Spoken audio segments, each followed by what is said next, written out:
Hello, hello. Good morning, everyone, and welcome to the final day of the Texas Collegiate Invitational.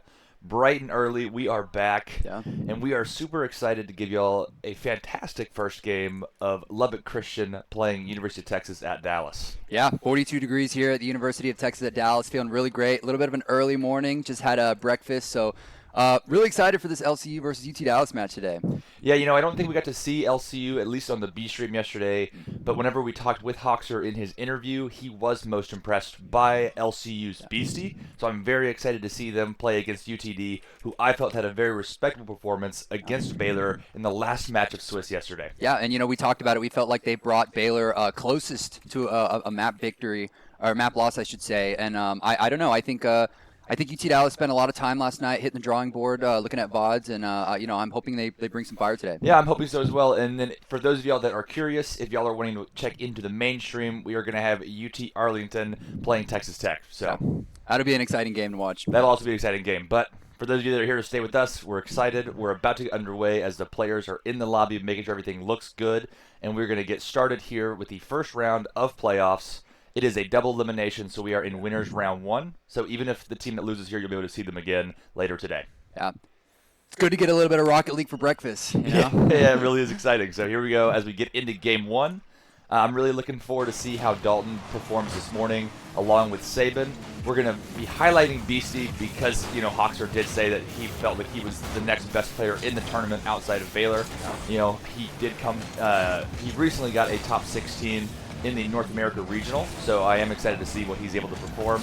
I also have my eyes on Nasirium for Lubbock Christian, so we'll see how this goes. Yeah, absolutely. And, right now it looks like just a little bit of a slow start for both teams, just trying to get the feeling out. I know probably had an opportunity to play one or two matches before getting on this stream, but I don't know. I think right now we're really looking for an aggressive push, but a quick attack or by LCU is going to really start this match off, and the shot. The defense by UT Dallas is going to be really, really solid so far. Yeah, great save there from Saban, but the pressure from LCU is, already quite a lot. We'll see Nasirium with a whiff there. Zora's going to get it clear, but a great demo from Nasirium is going to allow an open net. And for that, he takes the goal himself. He says, I did all the work, I deserve it. So he takes the final goal. It looks like an errant touch from Zora. And then you have Nasirium there following up with the demo. So good play from LCU already to start. Yeah, just that one demo was just enough to leave a big enough opening to just roll that ball right in. Bringing the score up now, 1-0, 4 minutes left on the game clock. Yeah, as we see, there's a kickoff. LCU's going to take possession. Process with a double tap. BC's going to wait behind. He gets Dimwin for his troubles. Dalton's going to take possession. Process is looking for a backboard read. Zora finds it. Ball is in the corner, kind of floating. Process is going to look for an air dribble bump to Nasirium. Great control from Nasirium. Ball goes straight back to Process. We'll see if UTD can break out of their half. Right now, there's not much boost on the side of UTD, and that results in a goal. Wow, LCU's ball control is looking absolutely insane right now. Unbelievable stuff. The handles, the dribbles by Beastie to send over that ball to Process to just bank it right in. Yeah, incredible pressure already from LCU. Something that we had talked about with Baylor when they were playing. They had great pressure. They had, great control of the ball. And it seems like LCU is following in their footsteps. In terms of ranking, for those of y'all that didn't see the graphic earlier, LCU is the 2 seed going into today. Baylor is the 1 seed. So we do expect those two teams to be there to duke it out. And right now we see that they're both able to create great opportunities as Nasirium hits an incredible wizard flick, goes off the bar. But the individual mechanics are kind of already firing for LCU. Yeah, just a little bit too high off the crossbar to not get that score. But Eugen trying to make something happen, just a little too high. Not really able to make too much of that. But UT Dallas need to really step it up here. Yeah, Nasirium going to keep this ball into the mid. BC's going to cut, hit that ball back to the backboard. Zora's looking for a clear but can't follow it. Process with a free touch, ends up hitting it at Zora. Zora's going to take possession. I like this slow play, looks for a 50. Goes over Saban. Saban tries to make something happen. Ends up getting the ball 50 with Process. Nasirium might be first. No, Saban takes it. Dalton with an incredible skim. Should be an open net. Saban should sink this. He does. Incredible shot there from Saban. Yeah, very well done from UTD there. Dalton with an incredible redirect around the last defender. Saban with an open net. And he's not going to miss those. Yeah, that was a really beautiful pass back over to Saban. Beautiful stuff. That's kind of the momentum you want to see if you're UT Dallas trying to get back into this game now. Score 2-1 where LCU leads. Yeah, and and you mentioned it. It is 42 degrees here in Dallas, Texas, and this arena is a big arena, right? It is hard to keep this arena warm, so there is a little bit of nerves and cold air in this arena. So I expect some players to take a second to warm up as they really start getting their fingers moving, and then we'll start seeing the mechanics really come online. As we saw Dalton with the experience, probably already had some hand warmers or warm fingers and was able to perform a great skim that led to a goal. Yeah, warm fingers, ice in the veins. It's really going to be the ultimate X factor here. At the Comets Landing Esports Center, vibes are really high. Early match, but Nasirium is going to dribble it. A little bit of help from Saban as he tries to defend, but Nasirium is just going to be a little too smooth off that dribble. Look at that. Beautiful, the flip reset. An unfortunate challenge from Saban. He didn't have much boost, went for the drive chow. Nasirium read it all the way, popped it over him. And then Saban's trying to help Dalton there as Dalton's the last man back, but I don't think he had enough boost to really hit that ball over the crossbar and instead just sinks it top right in his own net. Yeah. Great stuff there by LCU.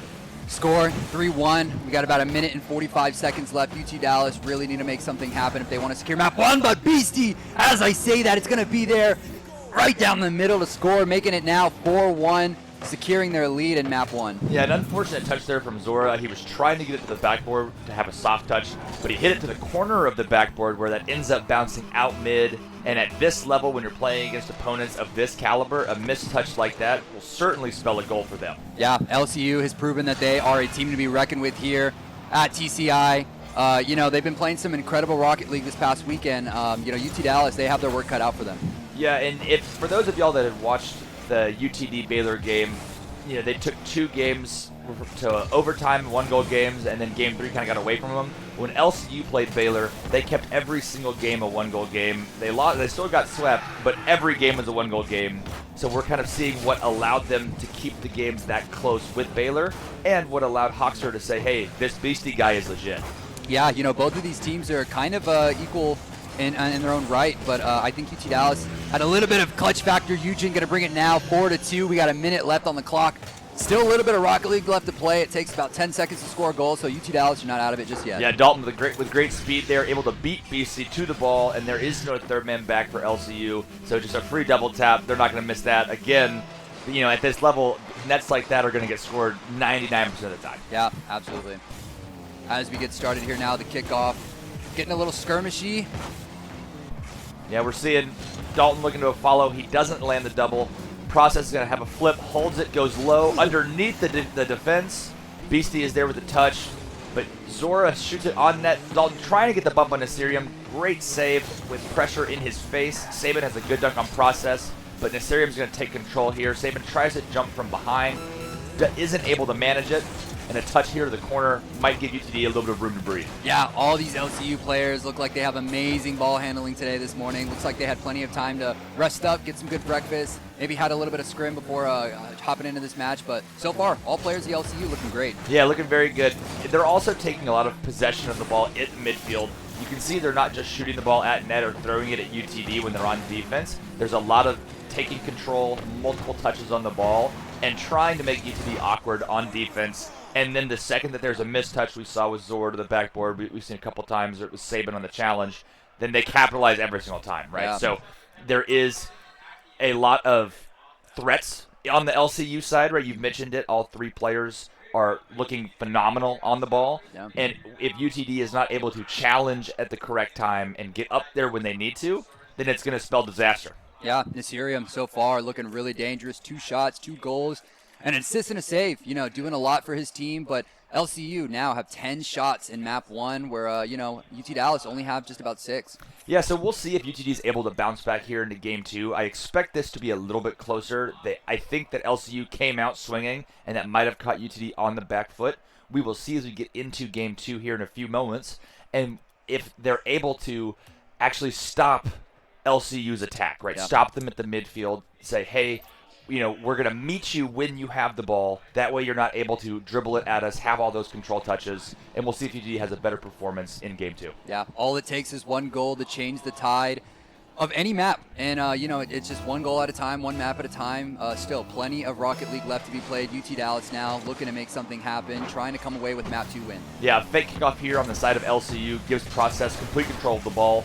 Dalton is able to challenge from behind, gets a bump on him, as Zora has a free touch to the backboard looking for the double, Gets the double, but no one there from UTD to follow up. It seems like they might have overcommitted. Not much boost. Sabin does very well, tries to get to the mid boost, gets demoed for his trouble. Beastie has a free touch here, looking for a corner read. Sabin is there a little awkward, but a good 50 sends this to UTD's corner. Yeah, you know, we talked a lot about that follow-up ability by these teams to be able to not only strike once, but twice and often 3 times. It looks like LCU is just a little bit better at those follow-ups. UT Dallas looking a little bit awkward when it comes to their striking positions. Yeah, process here with an awkward touch. Zora making a good chow. I like what I see from Sabin there in the corner, being quick to it. Dalton is there with a good read, hitting it to his teammate. Zora with the clear, trying to find Dalton on a counterattack, but hits it a little over his head. And now LCU with a free touch is going right back at your net. Yeah, UT Dalton getting those UT demolitions in, trying to make something happen, trying to put them off their back foot. It's really important you try to stagger LCU.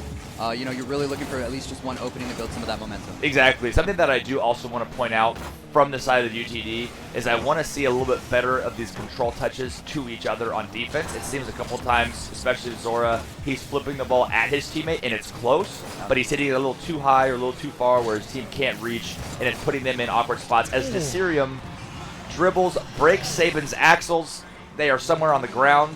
Beastie with a great bump on 2 players, just enforcing his way through the net. Nothing Zora can do while Beastie is dribbling him like that. Yeah, wow, broken wheels there. 3 minutes, 30 seconds left on the clock. LCU are now leading 1-0. Yeah, good performance from LCU. Again, from UTD, I'm not seeing that midfield control. I'm seeing even here a 50 that's being lost back to LCU, so we need to see a little bit better 50s of decision making about the 50s and playing behind each other for UTD to stop LCU from having so much freedom on their attack. Yeah, you know, it's taken a really long time for UT Dallas to get a little bit warmed up here.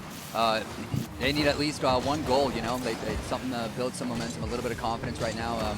Not quite sure what's going on with the boys in green and orange right now. Yeah, and, you know, 1 goal is nothing too crazy, right? Because we saw them score 2 in game 1, but I do want to see them have a more concentrated attack. It seemed like the 2 goals they scored in game 1 were because LCU overextended. Yeah. They got beat to a ball, and then there was an open net. I want to see, you know, there was a great skim from Dalton. I don't want to, you know, say anything about that, but it was him being faster than LCU. I want to see a concentrated offensive attack where they out-rotate and they out-pressure as Beastie with a shot underneath the crossbar that looked like it was Sabin couldn't reach it, or was it Dalton? I couldn't tell here. It was Sabin couldn't reach it on the backboard, just too fast, bar down. Yeah, nothing Sabin could do. Yeah, map 2, 2-0, LCU lead with 2.5 minutes left on the clock. LCU really trying their best to run away with this game. Yeah, so we'll see as the kickoff goes back to LCU's way. You know, we've talked about kickoff strats a little bit in day 1. LCU has done a phenomenal job with kickoff strats already in this first match of day 2, where they get possession 90% of the time on these kickoffs. Yeah. And right now, Nasirium looking to make a strike, but he's just a little bit too high off the crossbar. UT Dallas trying their best to get this ball on the other side of the net, but Process is going to be there for the recollect. Insane control by LCU. Dalton making a really aggressive play here. Yeah, Sabin with a shot on, but Beastie from the heavens able to make that save. Kind of came out of nowhere, really. Yeah. And, you know, easy, great save to the corner. UTD can't follow it up easily, and that is one of the differences here of the level of these teams right now, has been the ability of LCU to put the ball in safe positions while they're saving it. So we'll see how they continue to work. You know, with about a minute and a half left in this game 2, an own goal from Dalton. I don't think, you know, he could do much. We see an unfortunate challenge go the way of LCU. Zora with a backflip couldn't catch up the process. Dalton has to try to jump there. Just couldn't get it around the crossbar. Yeah, really tried hard to get in front of that ball to bounce it out back, but yeah, LCU, the offense, the defense, the ball control, the communication, the team synergy, looking beautiful. We got a minute and a half left now. LCU lead 3-0. Yeah, and you know, I hadn't heard much about Process. I had heard of Nasirium. I knew who Beastie was, but I'm very impressed with Process and how he's, you know, been able to manage as being a third man here for this LCU team, where you might have 2 players that are a little bit more well-known. It can be challenging to play in that environment, but I'm very impressed with how Process has handled himself so far. Yeah, absolutely. You know, it's oftentimes you see players can get a little caught in the shadow, but Process is really making his statement, making his presence known here on this map 1. Yeah, Beastie with an incredible save, pinching it off the crossbar and out, but I like that there is signs of life on the UTD side. For those of y'all that are just now tuning in, the format has changed a little bit. as Asirium is able to shoot that with a demo from Beastie, leaving the defense floundering.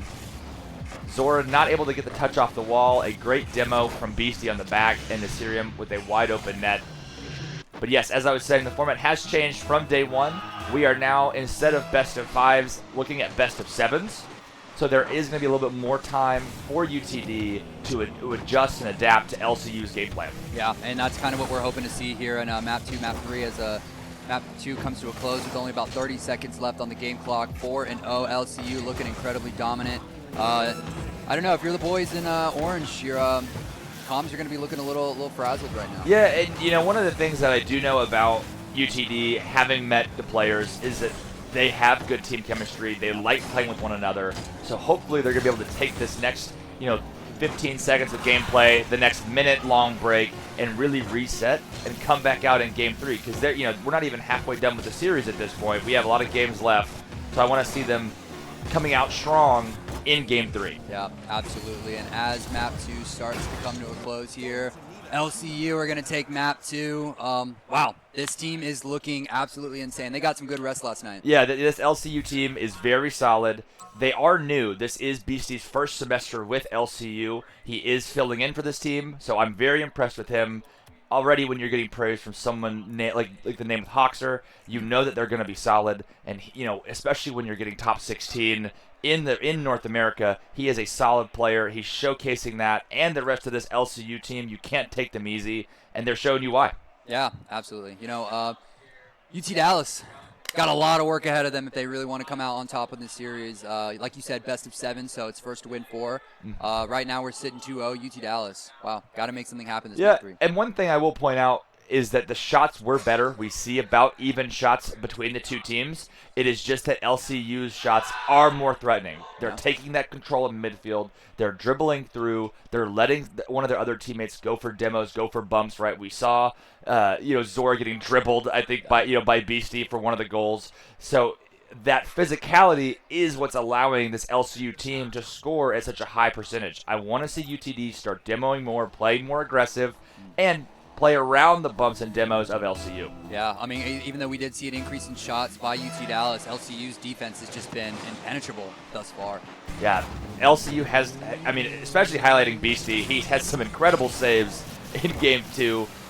It's very hard. It also is very demoralizing, right? When you play in a high-paced lobby and you finally get a good shot and you're like, we finally scored, we can break the momentum, and then all of a sudden a save comes from nowhere with an incredible shot from Beastie, goes to the ceiling, gets the reset, fakes the musty. They jump with the musty, he takes it low, and then just rolls it straight in, bottom right. Nobody there can stop it. Yeah, UT Dallas' defense is just looking a little shaky. I'm really hoping that this isn't affecting the boys' confidence a little too much. But, wow, yeah, bringing the score now, 1-0, 4.5 minutes left. LCU again leading this Map 3. Yeah, LCU looking extremely solid. Beastie really showcasing the mechs. And when you have the mechanical ability that Beastie does, you see what that does to a defense. UTD had to jump and send people to commit to what they thought could happen. And then he just fakes it, takes it low. There's nothing they can do, right? It puts the defense in a blender. So great stuff from LCU. Let's see if UTD can show some fight, show that they're still here, and can still win this game. This game is not out of reach. Yeah, absolutely. If you're UT Dallas, you like I mentioned, you have a lot of work you got to get oh my goodness. Oh my goodness. It's an early morning, y'all. I just had brekkie. UT Dallas, they've got a lot ahead of them if they want to pull out on top of this. But right now their strikes are looking a little bit better, but Saban going to be there for the defense, trying to keep this score away. Yeah, Saban here taking control. I like the control. Gets the corner boost. It's good. You need to get the boost control and boost management against a team like LCU, so that way they're not able to take the ball to the other side of the half. But Beastie with the demo on Saban is going to nullify that boost advantage. Right, Zora's going to hit this back to mid. Saban's going to hit it around 1. And I just want to point this out. Saban had the shot, was bumped off by LCU. Even on defense, they are out bumping UTD. That is just a very difficult situation for UTD to be in, and they need to start coming alive and dodging the bumps and demos. Nasirium there, sinking the ball in near post to him. Great skim, a great 50 from Process. Saban's a little too close, not guarding his goal line. Nasirium is there with a cherry pick goal. Yeah, wow, Nasirium, that backwards dunk, that was a beautiful play. That's that one hurts. That one hurts to watch as a comment. Yeah, but it's great to watch as a spectator. Yeah, you know, absolutely. I mean, this is great Rocket League that we're seeing from LCU. And if you are UTD, what a double from Dalton, looking for the corner skim, can't find it. Nasirium there to stop him. And this has to be demoralizing for UTD, even when you have the opportunities and you have the good shots that go in against 90% of teams. It seems like LCU is just there to stop it. Yeah, right now score 2-0. LCU doing everything that they can to hold on to this lead, but UT Dallas are not looking a whole lot stronger compared to their Map 1, Map 2 performance, but you know, they really need to get some momentum going if they really want to stay in the series. Yeah, and we're starting to see on that offensive take by UTD, there was a triple commit. Oh, is this ball going to stay out? It does. Wow. So we're seeing a triple commit and a triple save there back to back. Oh, Zora with the touch over. Not fast enough, can't get it past Nasirium. But yeah, we're seeing UTD really commit hard for these plays. You can tell that they're feeling the pressure. Rightfully so. Yeah. You know, these games haven't been that close, and if you're UTD, you want to start at least showing signs of life that you can try to beat this team and not allow them to do whatever it is they want to do. Yeah, UT Dallas are taking more bold shots, but just always off target, you know, or just a little too slow getting there to the net. But we are seeing a little bit more life from UT Dallas now as they're playing a little bit more aggressively. But like I said, LCU, their defense is looking impeccable. Yeah, free double there from BC, not able to score it. Dalton with 0 boost, he's going to look for the 50 to Nasirium. I mean, not much you can say.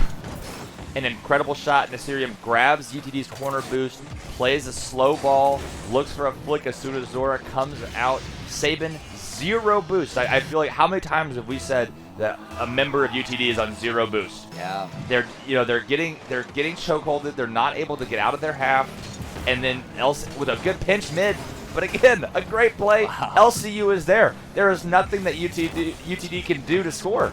Everything is turning up LCU. Yeah, all over the map. LCU now. UT Dallas trying their best to cover every one of these strategies that LCU is throwing at them. But UT Dalton not going to be able to make that shot. Yeah, even there. I mean, yes, there's one defender, but he's backwards, and you have an open look from inside the box. That's not the Dalton that we're expecting, right? We want to see him score those, sink those top corner. But Beastie was there, held his flip wonderfully, and was able to save that out to the corner. And now LCU on the attack, Saban with a good 50.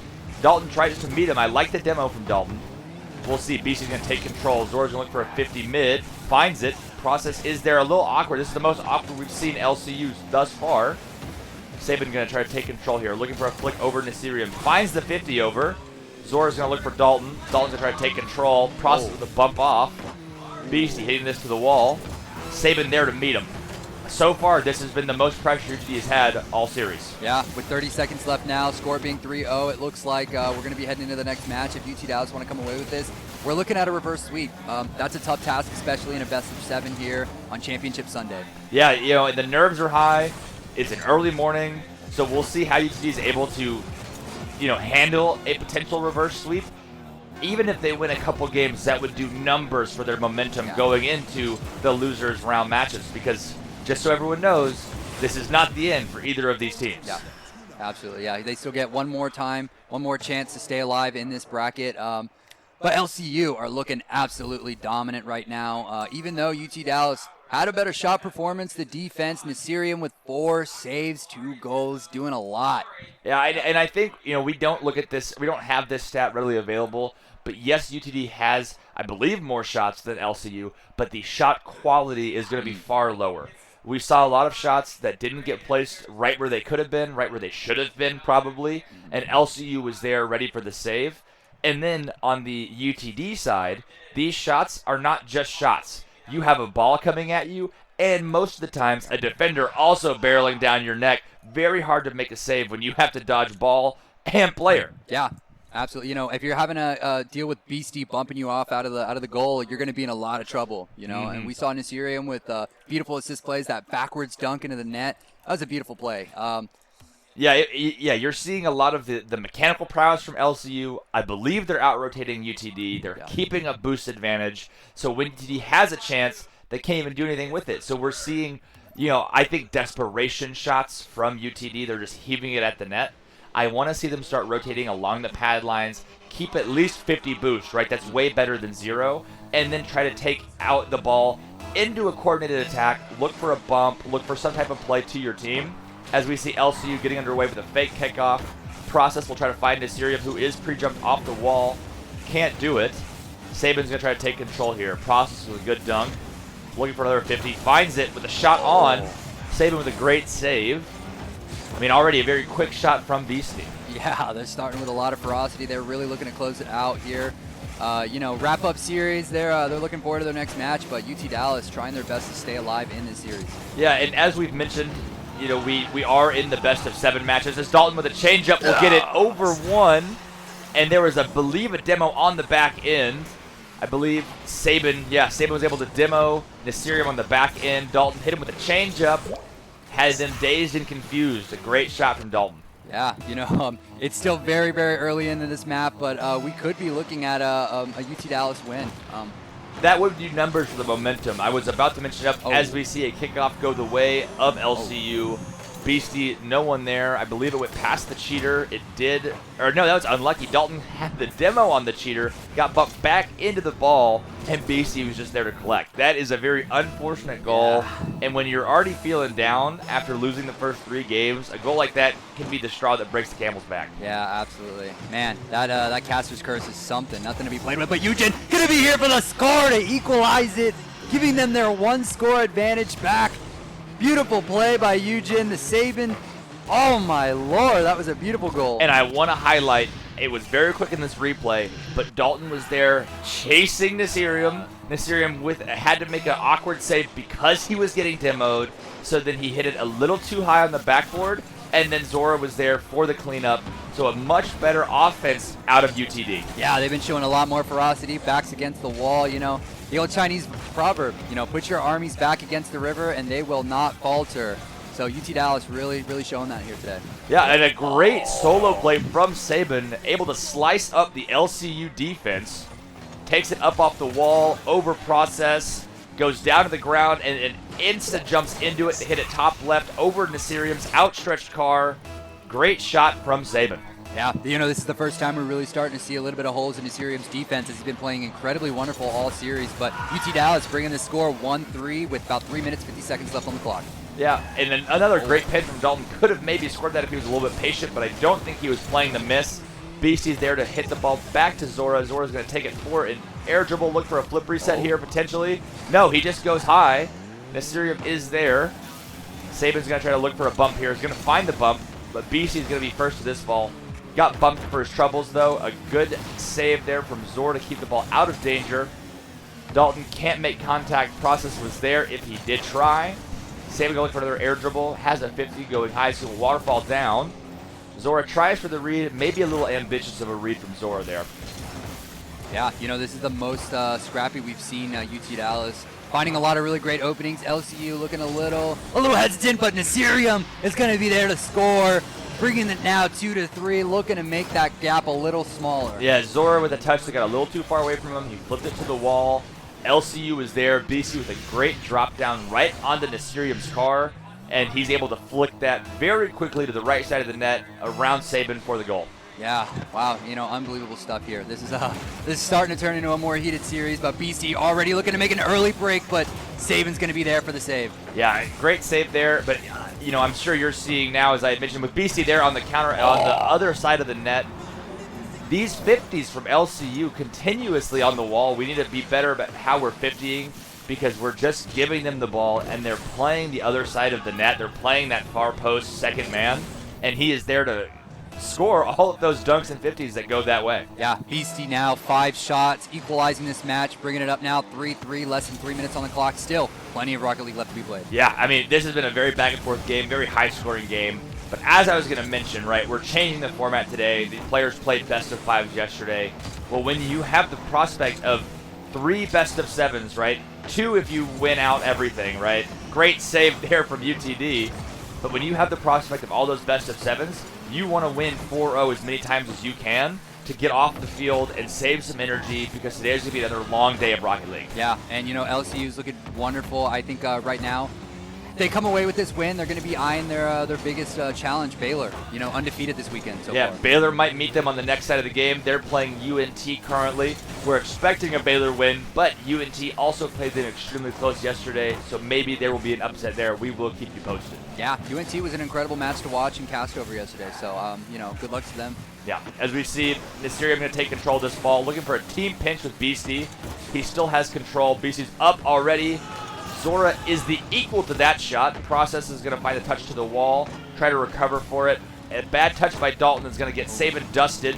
And now Zora is in a 1v1, but he does well against Nasirium. Process will take control. Dalton's on not much boost. Saban got a demo on Nasirium, so maybe some pressure will be relieved. Yes, Zora does well there. Nasirium's going to hit this ball mid, but Dalton is waiting. Dalton's going to look for a second touch over one. Doesn't get the touch, but it works as a fake. And Process will find Beastie. Beastie looking for a doink. Can't do much with it. And we see we're kind of trading blows right now. I like what I'm seeing from UTD defense. They've been able to meet them at midfield, and we'll see if they're able to keep that up. Yeah, you know, the thrusters seem like they've been slowing down a little bit for UT Dallas, but they're holding on, making sure that they don't lose that advantage. You know, they were up 2 goals, but now it is 3-3 equal. UT Dallas just need to come away with just at least 1 goal to end this match. Yeah, so we'll see. You know, right now with how close this game is, with not much time left, it really looks like next goal will win. Yeah. And here as we come down, 40 seconds left into this match, Beastie with the dribbles, trying to make something happen, but the defense is going to be a little too strong for UT Dallas. Saban now trying to answer, but Process is going to make that shot. Defense again.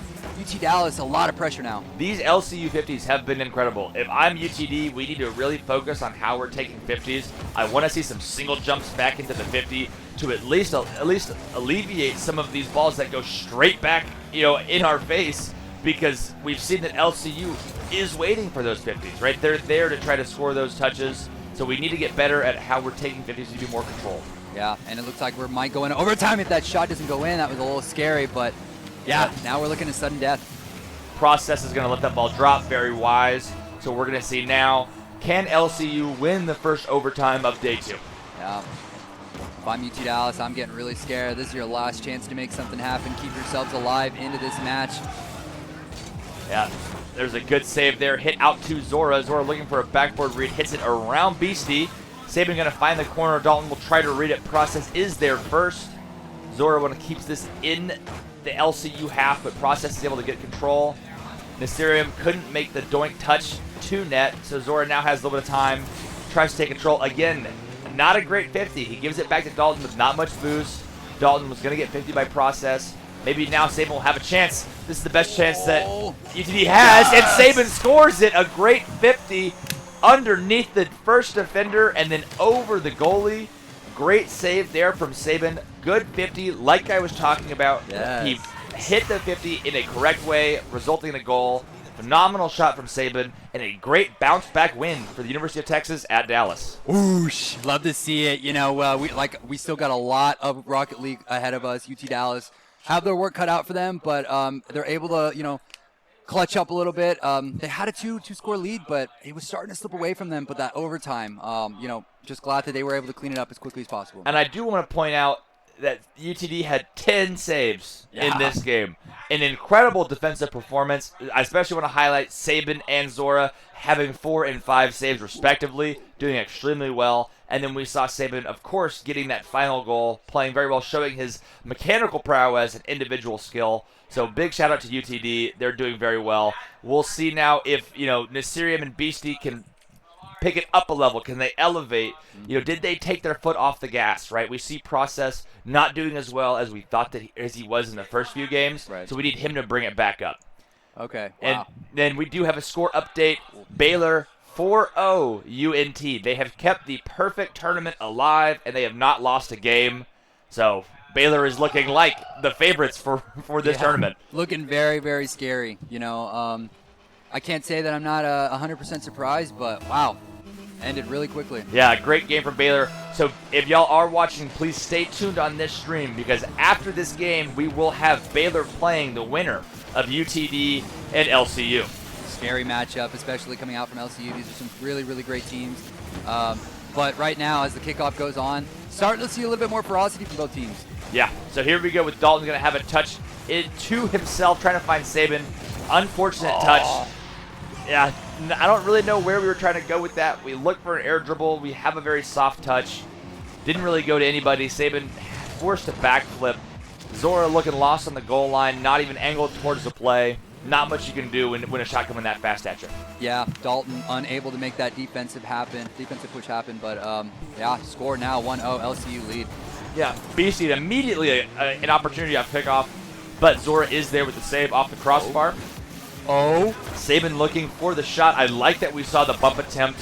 I would prefer if they're going to go for that bump attempt, then Sabin takes the ball a little bit higher, right? It seemed like they kind of allowed Beastie to cover both options. As there is an open net, Beastie will not miss those.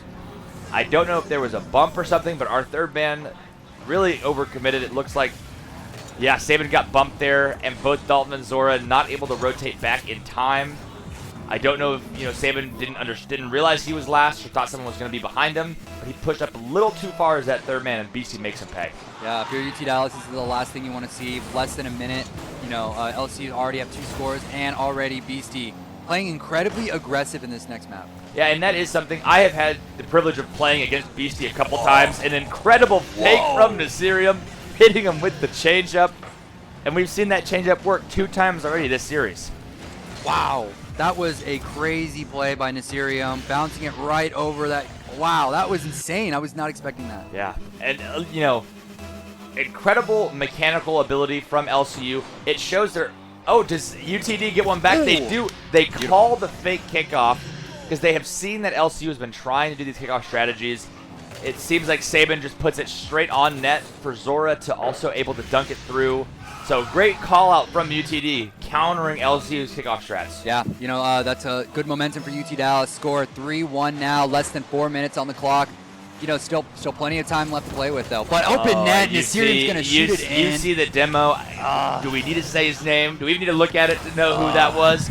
Beastie there with the demo. Yeah. Nasirium gonna follow it up with an open net. About as easy as you'll ever have. I think that was, one of the shots on the beginning trading pack that you get whenever you first start playing the game. Yeah, man, score 4-1 now. Yeah, tough game 5 here for UTD. We'll see if they're able to bounce back at least a little bit of this momentum. Maybe they can try to put some shots on and see if they can come back in this game and make it a game. If not, they need to get some momentum for going into their next round against, I believe, I don't know who they're playing. It might be UNT, but they're going to end up playing one of those teams down there on the loser side. So they need that momentum because those teams are still solid.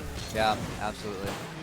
But Eugen now trying to make a defensive hold. Process and Beastie are making such an aggressive play here. They are not letting their foot up off the gas. They're looking to make this a 5-1 lead, but UT Dallas, Sabin just a little too late to the ball.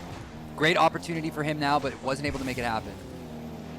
Yeah, as we see here, Sabin's going to take this ball off the corner, going to look for a control touch. Can't really find it. Dalton's going to look for a touch towards net, but an easy save there for Nasirium. Beastie showing the speed and open net, 5-1. And now I have confirmed that if UT loses this game, they are going to be playing Texas A&M University instead of University of North Texas, which is a great rematch from one of our main stage games yesterday. Yeah, that was a really cool match to see. But right now, LCU looking to run away with this. Oh, man, it's 5-1. We got 2 minutes, 30 seconds left on the clock. Another open goal. Nasirium is going to score, bringing it to 6-1. Yeah, it's looking bad for UT Dallas. Sabin looking for a 50 back, didn't hit it hard enough. Nasirium there, waiting to pick his pocket, takes the free ball, says thank you very much. Score is now 6-1. We are entering Brazil territory. That's not a territory you ever want to be in. Yeah, absolutely. And right now I can hear all the yells, the screams, the pop-ups here at the Esports Commons Landing Center. Things are feeling pretty good, but UT Dallas after this game, you're really looking to hit the drawing board, Yeah, and if you're LCU, you want to take this momentum into a game against Baylor, because now you don't want to let Baylor have a perfect tournament. It is now every team's goal here to at least take one game off Baylor to showcase that, hey, we were the ones that took one game off of them. So LCU is going to try to use this momentum to take that into their next match. Yeah, and as we see, LCU has some incredible ball movement. Another score. And we have officially entered Brazil. It is 7-1 LCU. a just dominant performance here in this 5th game. Wow, yeah, 5 goals now for Nasirium with 4 shots. Don't even know how that's possible. With an assist and 2 saves, he is playing like prime Messi right now. Yeah, Nasirium, Beastie has been incredible with the 50s.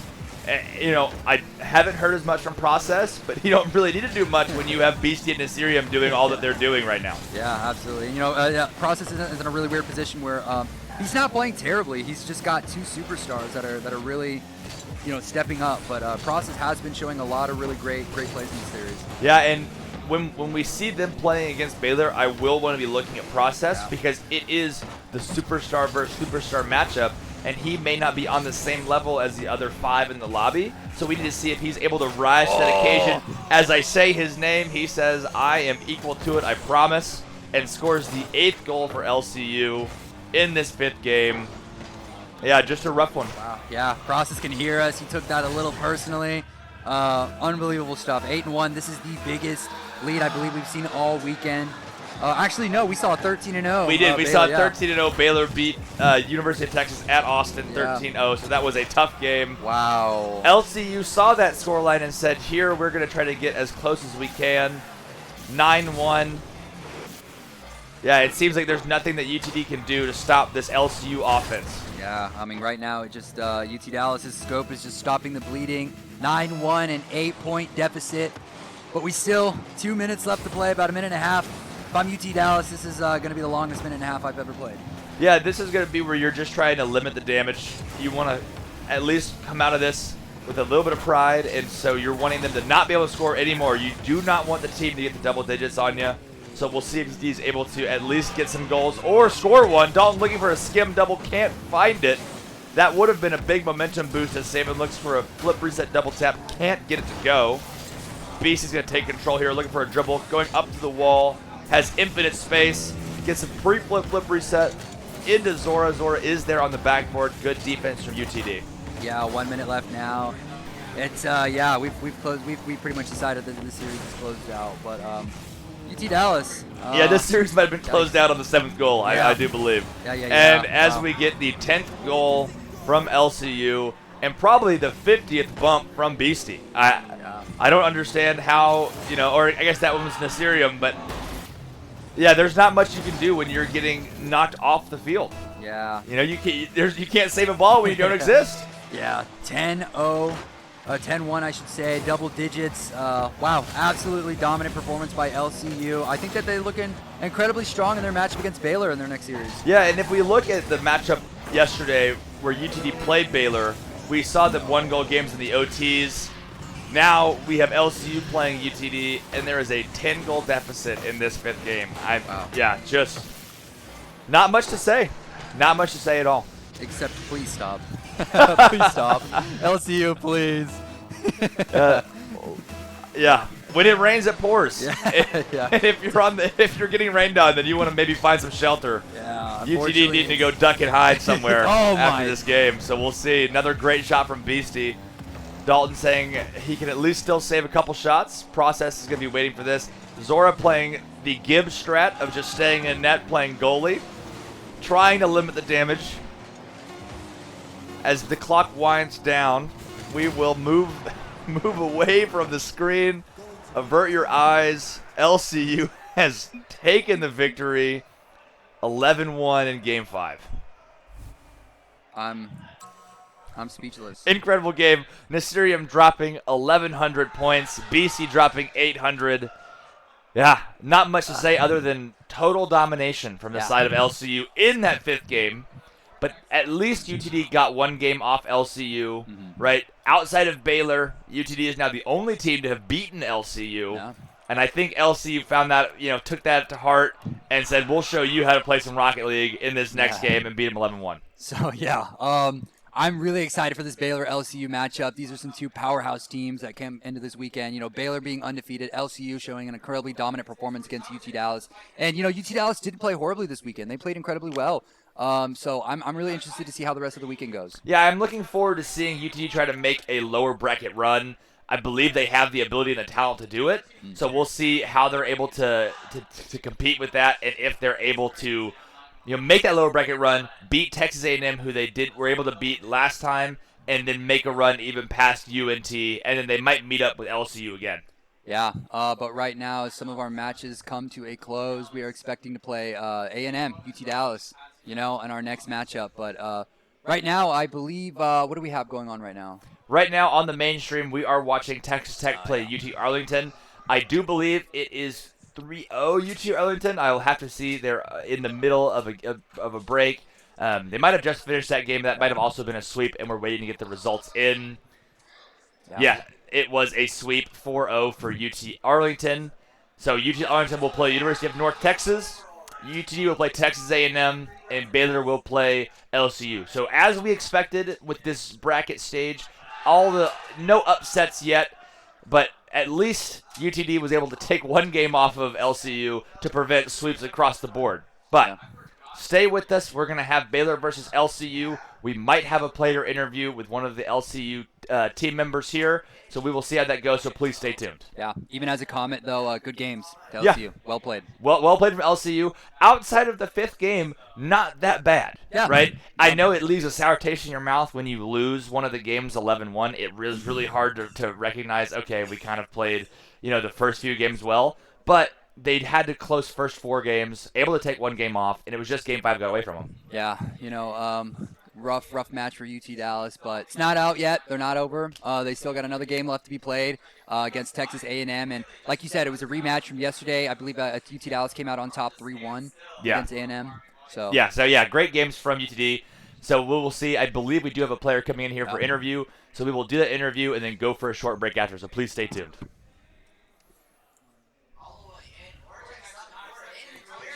Yeah, you got it. You can sit right here with me. Join me. All right, so what is your name? What's your gamer tag? I'm Process. Your Process? Yeah. All right. Well, first off, congratulations on a great win, right? The 5th game really kind of being, that big win for y'all. How did y'all feel coming into this series? Y'all rested, feeling good? Yep, we're feeling good.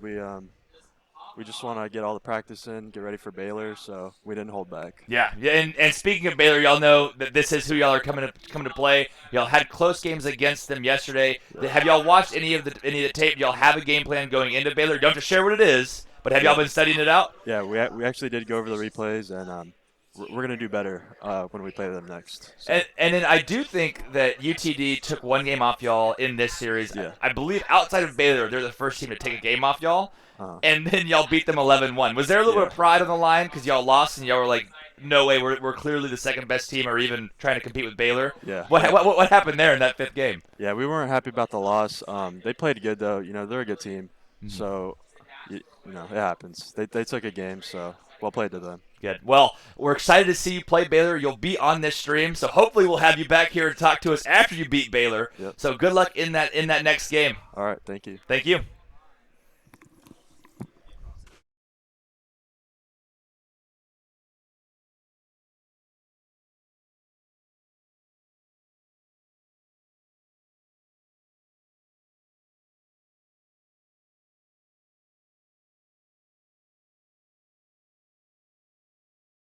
Is playing LCU.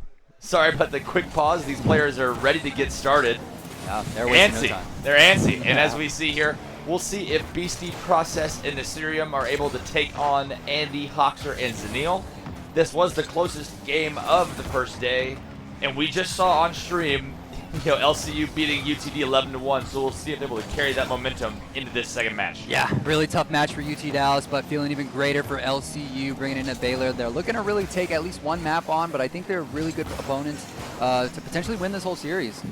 Yeah, and we talked to Processa. He said that, or we talked to Process. He took some time and really looked at they said they looked at the VOD, they watched a little bit of the tape, and they have a game plan. Didn't share what it was. Don't want to leak any strategy. But he said that they do have a game plan against this Baylor team, so they are looking to come out with a W. They think not just a game, they want the whole thing. Yeah, and I think that LCU have a really good shot. I think so far with the standings, I think they have the best shot against Baylor. Baylor has a really stacked team, 3 Rocket League professionals here at the University of Texas at Dallas playing on our first Collegiate Texas Invitational, so exciting stuff. Yeah, very exciting. So we'll see as we get underway. Is Zanil getting a bump on the back line? Looks like a shot went a little bit to the wide. BC has a 1v1 opportunity. Andy goes for a breezy. gets saved by Andy. What an incredible save. Beastie showing that he is still warm and has those mechanics that we saw in the first match. Yeah, absolutely. These teams right now playing with a lot of strategy. The top left corner not going to be able to make it by Beastie. The demo's going to come in, Zanil out. But right now, these teams are going back and forth. Formidable opponents, yeah? Yeah, we see Zanil here catching this ball, cutting it in the midfield. Nasirium's going to hit this out. Andy will pop this, going to try to follow. Does not get the follow. Ball is hit to Zanil, but Beastie, we saw this against UTD. Demos through, takes out a player, is able to have the ball there for his team, as we see Hoxer looking for a counterattack. Yeah, right now it's like just back and forth game of skirmish. You know, these players are just looking for an opening, but shots so far have been really good. They've been playing incredibly aggressively, but defense also looking phenomenal on both sides of these teams. Yeah, right now we see both teams kind of trading midfield possession, taking shots on net, but nothing too threatening by either side. As I say that, this looks like an open net. BC will score. An incredible demo through. Again, Madwum, we said his name all the time. BC is there looking for bumps and demos.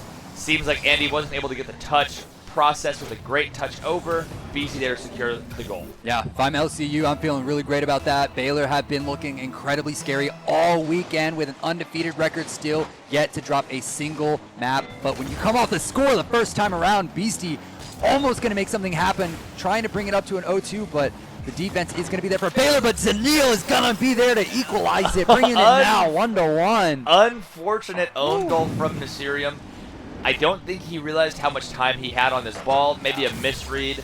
Is able to get the pitch bar down on his own net. Unfortunate goal from Nasirium, but we'll see if he's able to bounce back and try to take this first game off of Baylor all weekend. Yeah, so far, I mean, we've only seen about 3 minutes of gameplay, but these teams are looking like strong equals. You know, it doesn't look a little too one-sided as we've seen Baylor all weekend, but yeah, I got a lot of potential for LC to come away with this. Yeah, Process with a great demo in the midfield, alleviates a lot of pressure for his team. He looks for a 50 with Hoxer. Andy is there to follow it. Looks for a flip reset with Zanil with the shot on Nasirium. Great save. I believe Beastie needed to make that touch. It might have been floating in, but a great bump from Andy on the pass mid. Zanil is there for the goal. You can see this soft touch, flip around, bump. I think that was Nasirium in the back of the net, and Zanil there for the put away. Yeah, Zanil 2 goals now, ice in the veins, bringing bringing Baylor up 2-1 in this matchup. We got less than 2 minutes, but Process is just gonna roll it right in. Great kickoff strat. Something that I already have noticed is that LCU has come prepared with kickoff strats.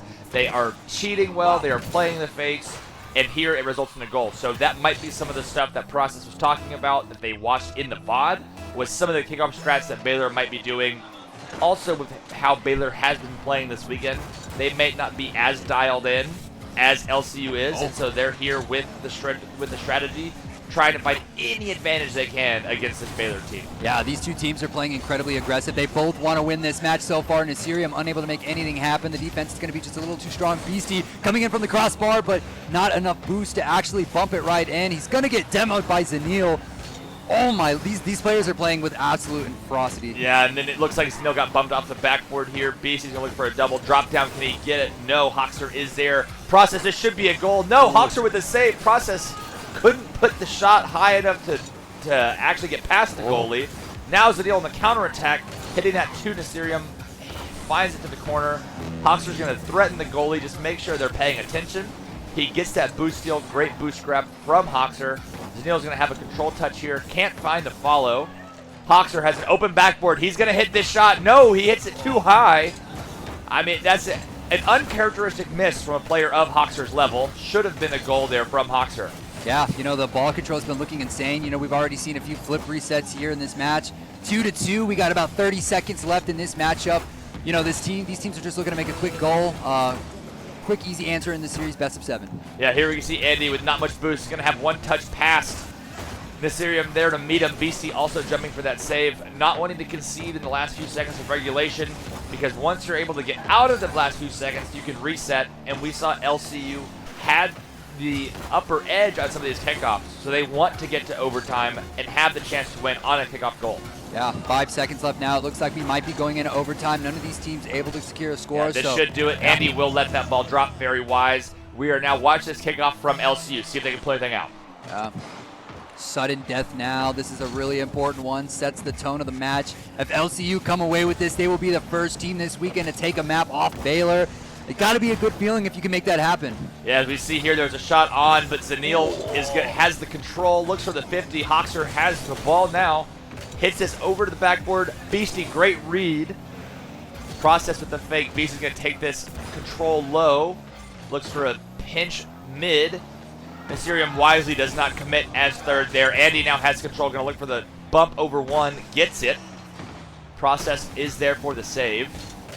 Zanil with pressure. This is not the place you want to be in if you're LCU. With Baylor breathing down your throats, you do not want them to have this much pressure. Yeah, Beastie, beautiful decision to stay back there for the defense. Mysterium just had a little bit less boost than Zanil, but the attacks are coming in. The pressure is on for LCU. They're trying their best to get the ball on the other side.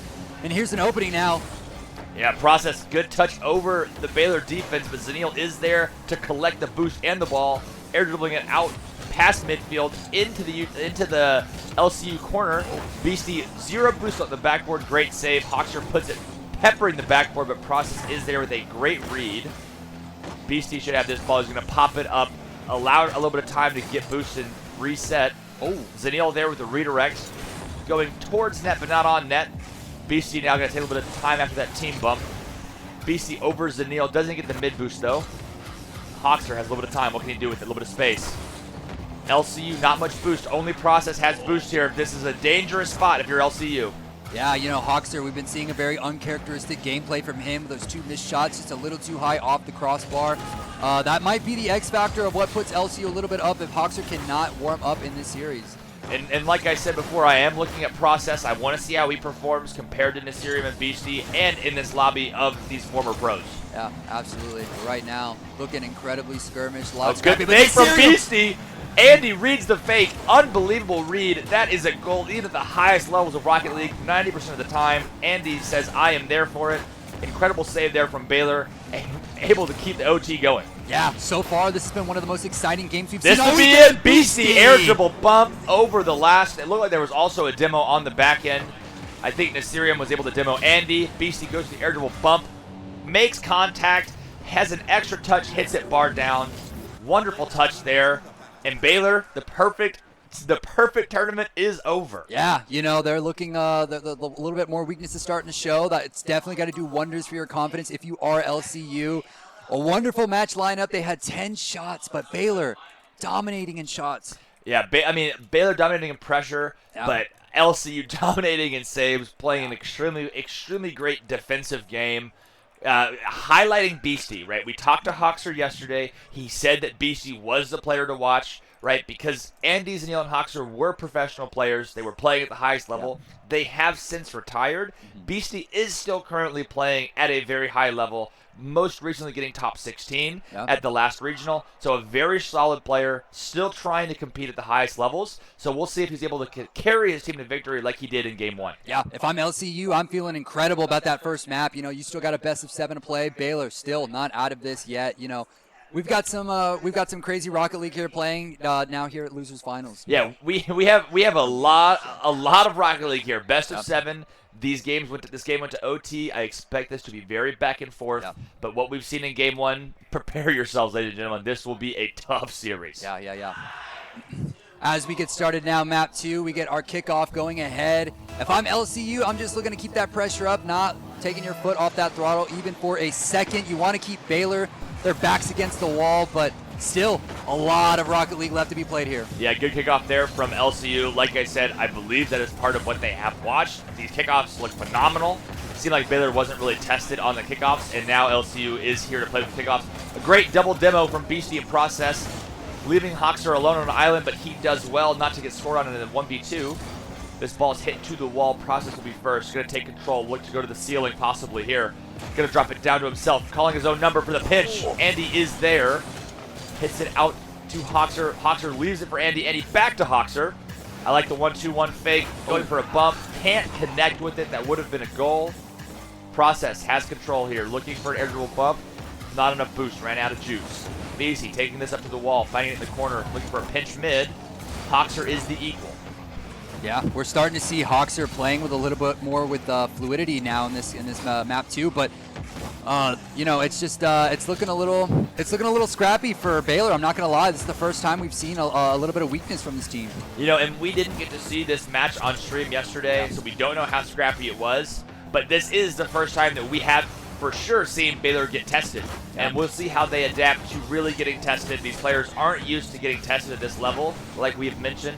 You know, they've played at the highest levels of gameplay, so now they're getting tested here, and we'll see how they adjust. Yeah, for them it's business as usual. The shot is not going to be on target. Zanil's going to be there for the defense. Nasirium now looking to make something happen, but he's going to run out of boost. Zanil's going to be there to beat him, and already Baylor looking to make something happen, looking to strike quick and fast. Hoxer is here, he is there, he is everywhere, but nothing. Nasirium with a great 50 out. Unfortunately not on target. Zanil will be there to collect. BC going to meet him at the midfield, does well. Andy is going to be the first to this ball. Hits it a little too far. Nasirium finds the 50. Hawks are looking for a skim there, can't find it. Nasirium playing the miss, wasn't able to put that on net. Nasirium is moving this series. He is playing fast, he is playing confident. I like what I'm seeing from him. Because we already know BC is legit. We know BC is the truth. We need to see Nasirium in process really kind of pick it up. Yeah, you know, Hoxer, like I mentioned, he's been playing very uncharacteristically. Looks a little awkward on this stage, map 2. He's really got to step it up if he really wants to show out for Baylor. Yeah, so we'll see here. We're 0-0 halfway through game 2 as Nasirium hits this out to the wall. Hoxer is waiting for it. Going over the air to a pre-jump Zanil with what a shot, bottom left corner. Nasirium, an unfortunate touch. I don't know if he wanted to get it that hard. Hoxer finds Zanil, who is already up as he dribbles it to him, and Zanil slots it behind the defender. Wow, beautiful shot there. Great assist by Hoxer. 2 minutes, 27 seconds. Baylor lead now 1-0 in this map 2 series. Yeah, great shot there from Baylor. That is what we expect to see from them, is a very coordinated offense, able to bring in fakes, pre-jumps, and the individual mechanics. So we'll see now how LCU responds being down. Yeah, you know, definitely not out of it yet. They've still been playing incredibly wonderful. Their defense has been on point. Beastie now for an attack, looking to make something happen, but Andy is going to be there for the defense. These teams are playing absolutely insane. One of the best series that we've seen all weekend. Yeah, great shot there from Beastie, but even better defense there from Baylor. We'll see as Hoxer now is trying to meet Nasirium at the midfield. Andy there for the follow. Finds it on net, but Process was there for the save. Process to the 50. Hoxer leaves this for Andy. Andy calls his own number, looking for the double tap. Can't get it, but is able to bump through anyway. Hoxer hits this to the backboard, but no one there for the follow. But a great demo as he rotates back through the play. Andy to the ceiling. Process there to meet him. Hoxer looking for a clear, floating it downfield. Zanil back to the other corner, really changing the flow of the pitch here, hitting it back and forth, keeping LCU guessing. Process hits this to Hoxer. Hoxer takes control, looks for a 50. Nasirium gets dunked, goes to Andy. Andy's gonna have control here. Good touch, flip reset, insta pop, gets the demo through. What a play from Andy, leading to a great infield pass from Hoxer and the shot to Zanil. Yeah, wow, that ball control by Andy was absolutely insane. And then also Hoxer making the extra pass. Yeah. I can't tell you how many times this weekend we've seen some of these teams that would shoot that in that position, right? Yeah. Even though there's 3 defenders in net, but Hoxer is aware and says, you know what, my teammate has the best chance here. Let me hit the extra pass, and then he can put it away. Yeah, Andy really looking to show out here in this map 2, bringing the score now 2-0 with 1 minute left remaining. Zanil has been playing phenomenally with the finishes. Andy with the ball control again, looking to make another goal. Great touch there from Andy. Wow. Able to get it over the defender. Demos through as well. BC's going to try to clear this, looking for a pinch mid. Can't find it. Andy will be there first. BC should collect this. Might try to take time, go to the corner, look for boost. He does. Pops it down. Waits for the low 50 with Zanil. I like the 50, but now Process in a tough spot. Great save there. Able to prevent Andy from making the lead 3-0. Yeah, Zanil, 2 goals, 2 shots, and 4 saves, playing incredibly well. Looking to make an answer back after that loss. Been playing incredibly well. Hawks are starting to heat up too. I've noticed that the pacing has slowed down just a little bit, but we got 10 seconds left. It looks like Baylor's going to take away with a strong answer. Yeah, Process. Good save there, but yeah, you said it. Baylor didn't want to lose a game. When we talked to Hoxer yesterday, he said that them going 15-0 on day 1 was expected. Yeah. Right? Even though that might sound crazy, they believe they are, clear and away the best team here. Now they've lost a game, So now they're going to be playing a little bit of that pride on the line because they feel like they shouldn't have lost any games here at all this weekend. Yeah, and the saves have just looked a lot better from Baylor, even though the shots looked pretty on par for both teams. LCU definitely had a chance to come away with that, but the defense was the ultimate X factor here in map 2. Yeah, big shout out to Andy. He didn't get an assist for that first goal, but his playmaking on the flip reset over one and then allowing his team to follow up. I mean, what a play from Andy. And that is one of, I feel like Andy has been an unsung hero, even with his time as a pro. He was always kind of overlooked, but he's been a big glue guy, always playing very solid Rocket League, very consistent, and you know what you're going to get from Andy, and you did this game. He was able to play very well, and I feel like really helping Baylor come back after kind of getting, an upset in game 1. Yeah, 5 shots on target. That's exactly what you need if you're Baylor, if you want to keep that pressure up on LCU. So, we saw a loss in game 1 against Baylor, but it's a 1-1 now here in the series. So we got a really good series on our hands. Yeah, I do think, LCU is going to come out swinging here. I want to say that Baylor is going to continue to try their best to win. I want to see if Baylor is able to carry on the victories, but I'm hoping that this series is 1-1, goes back and forth very close as we get through into the final stretch of the Game 7s, but we'll see here in Game 3 how both teams are looking.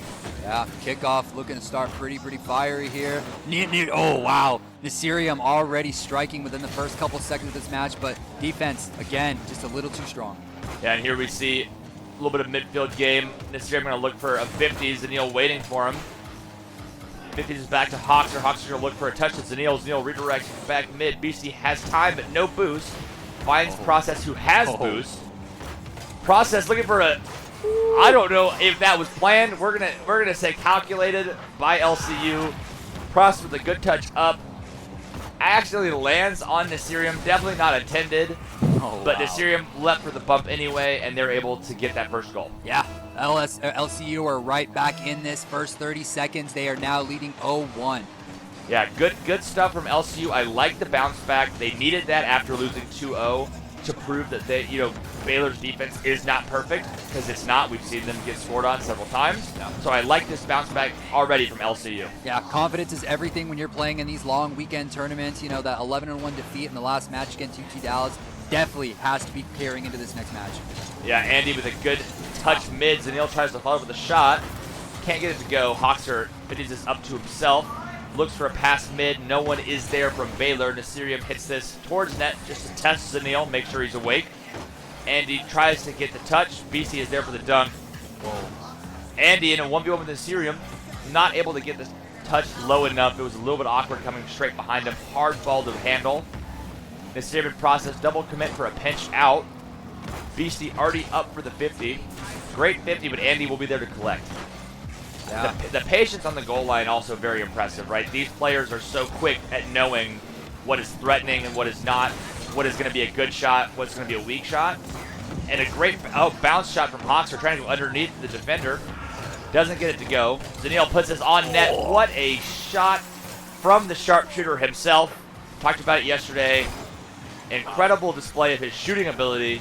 Coming in this awkward angle, hitting it right underneath the crossbar, far post.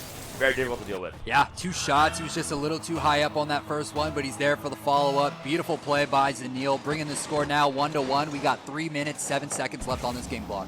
Yeah, very good games, very back and forth. I like what we're seeing from both teams.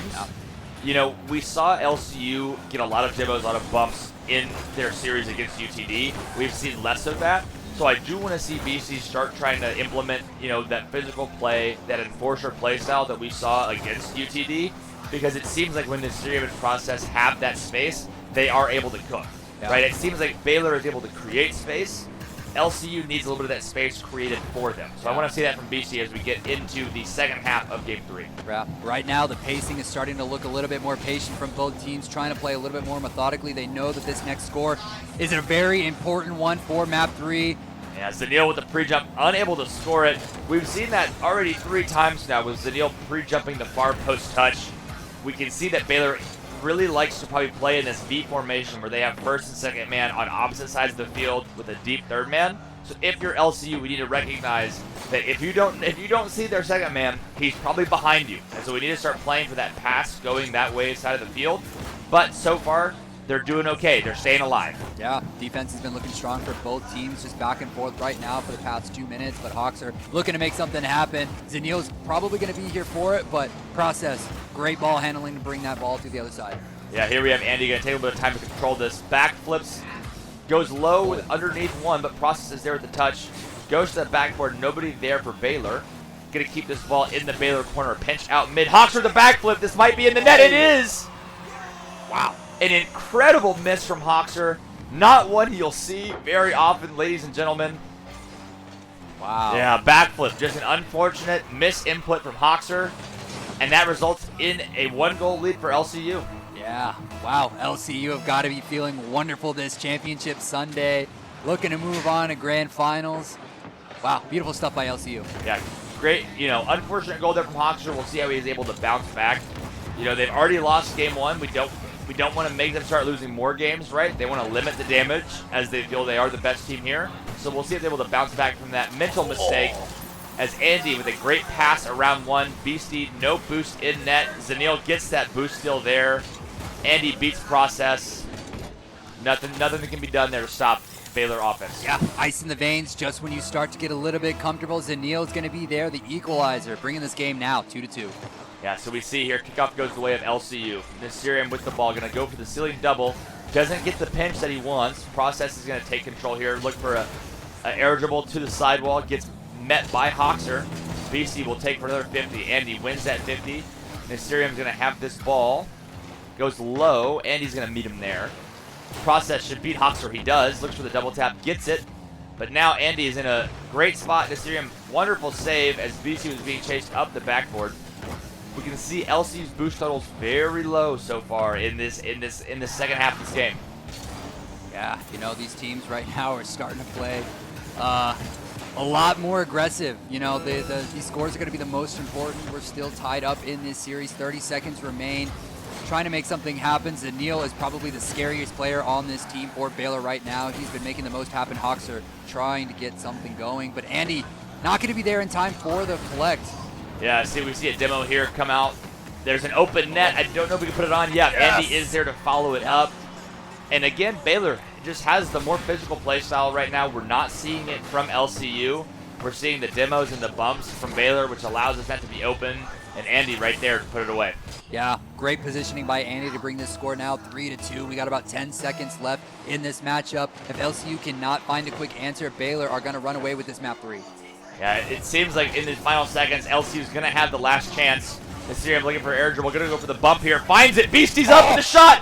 Zenil got bumped somehow. Finds the ball on his way down. Spikes to the ground at 0 seconds. Wow. Incredible save there from Zenil. Some goal line heroics to make sure this game ends in regulation. Yeah, I mean, if you had just one extra player on the side of LCU to be there for the pickup, you would have had overtime.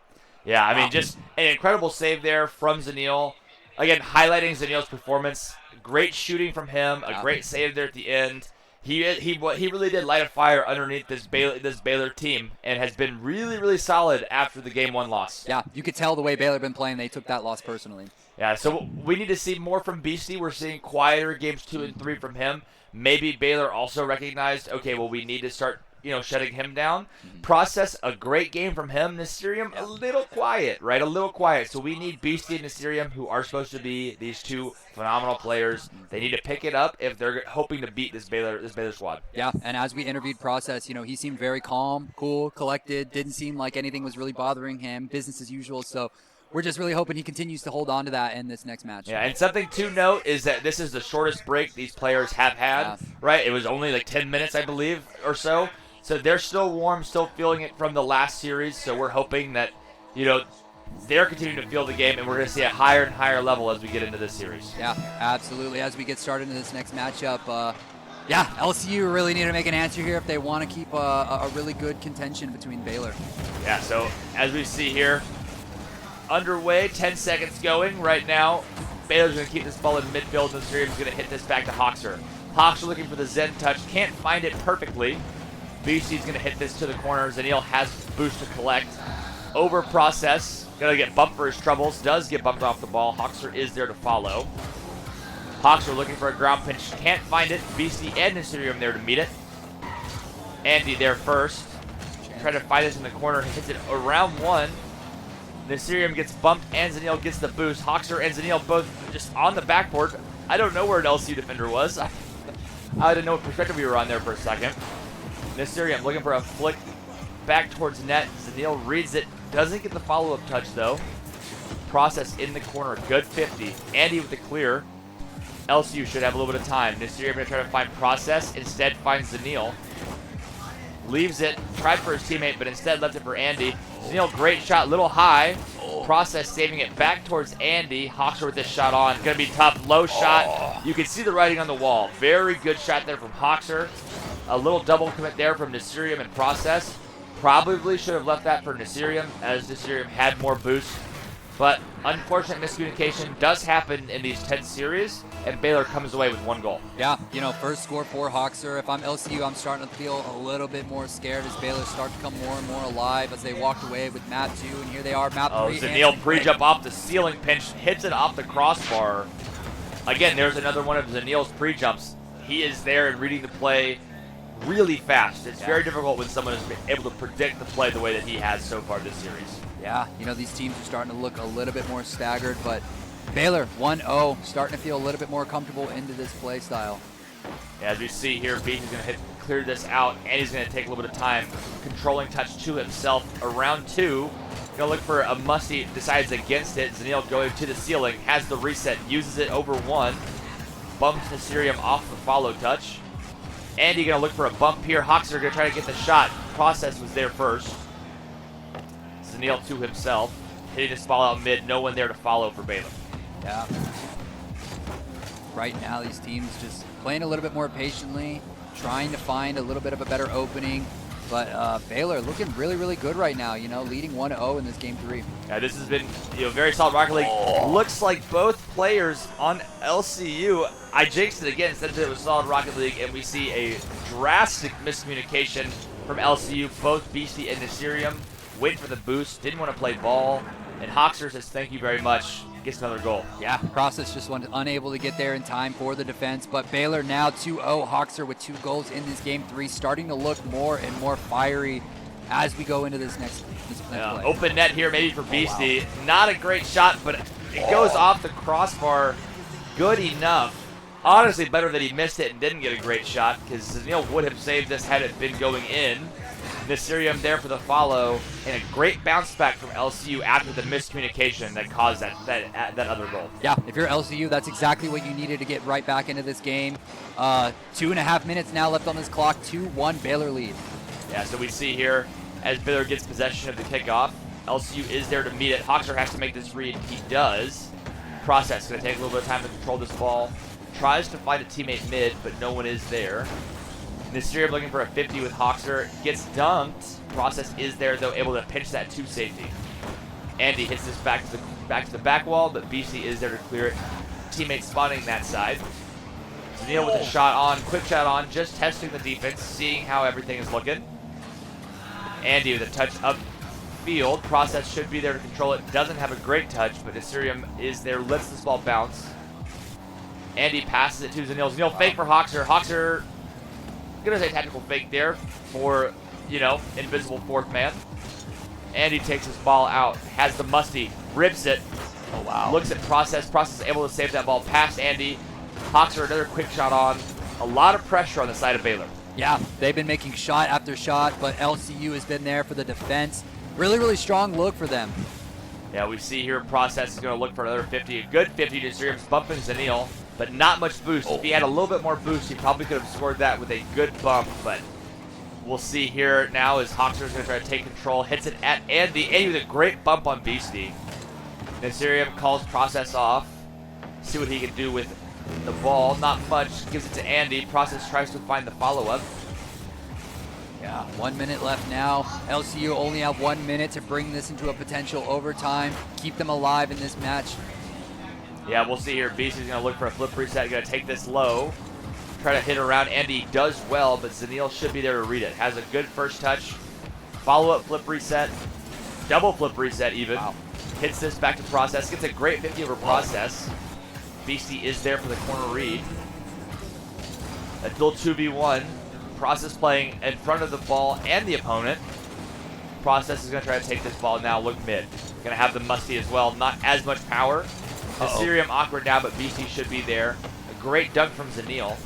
A backflip from Nasirium. A little bit of panic on the side of LCU. Yeah, if I'm LCU, I am terrified of Zanil. You know, he's been playing incredibly well. He's got 2 shots, but Hoxer, 2 goals leading this this frontier here for side of Baylor. Yeah, we'll see here as we are at 0 seconds. That ball does drop. Couldn't get around it. Baylor wins this next game. I mean, they're looking back like their normal selves. Yeah. But LCU keeping this series really, really close. You know, they're playing extremely good Rocket League. I like what I'm seeing from them. And it feels like all these games can go either way. Yeah, I feel like if you're LCU, you don't come away with a win. At least you can walk away knowing you took one off Baylor, you know? Yeah. They've got a crazy team, Rocket League pros on their side, so I wouldn't feel too upset about being LCU, but still, they have one more match. They've got another lifeline. Yeah, and for those of you that are just now tuning in, this is the winners final. Yeah. Both of these teams still have 2 lives and might meet up again depending on how the rest of the bracket goes. So there might be another chance for LCU to take more games off of Baylor if they're not able to turn it around right now. Yeah, but so far on this championship Sunday, LCU is looking like the second best team that we've seen here all weekend. So I think that if anybody has a chance at beating Baylor, it's definitely going to be LCU depending on how the rest of the bracket goes. Yeah, so we'll see as we're about to get started here with this next game. Really excited to see if LCU is able to come out with the victory over Baylor. Yeah. As we get these players loaded, we start game 4. Am I right? I believe it's game 4. 4. I think it's you're 2-1. right. Yeah. I think it's 2-1. Yeah. There's game 5? 5. So it's, okay, Sorry. so it's 3-1. Yeah, 3-1. Couldn't see it over there. So, yeah, here we are, game 5. So LCU is going to have to try to get some games back against the wall, right? Win and keep playing, lose, and then go down to the loser side of the bracket where we will see more of them, I'm sure. Yeah, absolutely. Right now, Baylor just trying to keep this momentum on, keep their foot on the necks of LCU, trying not to let up on any sort of advantage. As we see this ball, not a great touch there from Hoxer. Andy and Zanil both there to bail him out, though. Let's see, Process with a good touch to himself over Hoxer. No more boost to follow it, though. But Nasirium able to call the number, get the shot top right. I mean, great touch there from Process, able to follow it over Hoxer, and Nasirium playing right next to his teammate, able to make a quick aerial, score that top right. Yeah, top right into the goal. Nasirium really took that personally in that last matchup. So bringing them up now, 0-1, first 30 seconds of the match. Yeah, so we see here, kickoff goes the way of Baylor, but a great dunk from LCU allows them to keep pressure on the Baylor side. But Hoxer hitting this ball out. Zanil should be first to it. Nasirium not much boost, but Hoxer couldn't get the bump. Process looking out for midfield. Bumps Andy for his trouble, but Andy finishes through contact, able to find that ball mid. But LCU does well to stop the attack there. Oh, this ball, very dangerous, but Beastie is there. Great read, up to the backboard. Yeah, LCU's defense is starting to look a lot better. Their offense has been impeccable. I think that they have such a great opportunity here to actually come away with a second map loss against Baylor. Yeah, so we'll see if they're able to carry on this 1-goal lead. I am not comfortable if I'm LCU with 1 goal, right? Because we've seen Baylor be able to score several times, almost at will, right? So we want to play aggressive, try to get 2-goal lead, and maybe at that point, then we can breathe a little bit easy and get ready for the next game. Yeah, so far, this is the most comfortable team we've ever seen, but Zanil is going to be there for the equalizer. Yeah, as I said it, right, Baylor kind of scoring at will. Hoxer hits it around Beastie, a good 50 underneath Process, and Zanil playing that far post rotation, like I said, there again, right? So Zanil really playing that far post really well, so we'll see now if Baylor is able to get the leg up on this last game, or if LCU can mount a comeback. Yeah, absolutely. You know, LCU are doing everything they can to keep themselves into this fight, but Baylor have been playing incredibly well. You could start to see a little bit of a staggered play style from LCU, but Baylor still have a lot to... as I say that, Zanil! A misread from Nasirium. Unfortunate hit out by Beastie, unable to follow it. Zanil hits that to the ceiling. Hard read, but you expect your players, at that level to hit it. Nasirium wasn't able to read it. And Zanil sitting there just waiting for the ball to come to him. Yeah, Zanil with 2 minutes into this game, he's already got 4 shots, 2 goals, looking wonderful in this map 5. Yeah, we'll see now as Baylor has possession off the kickoff.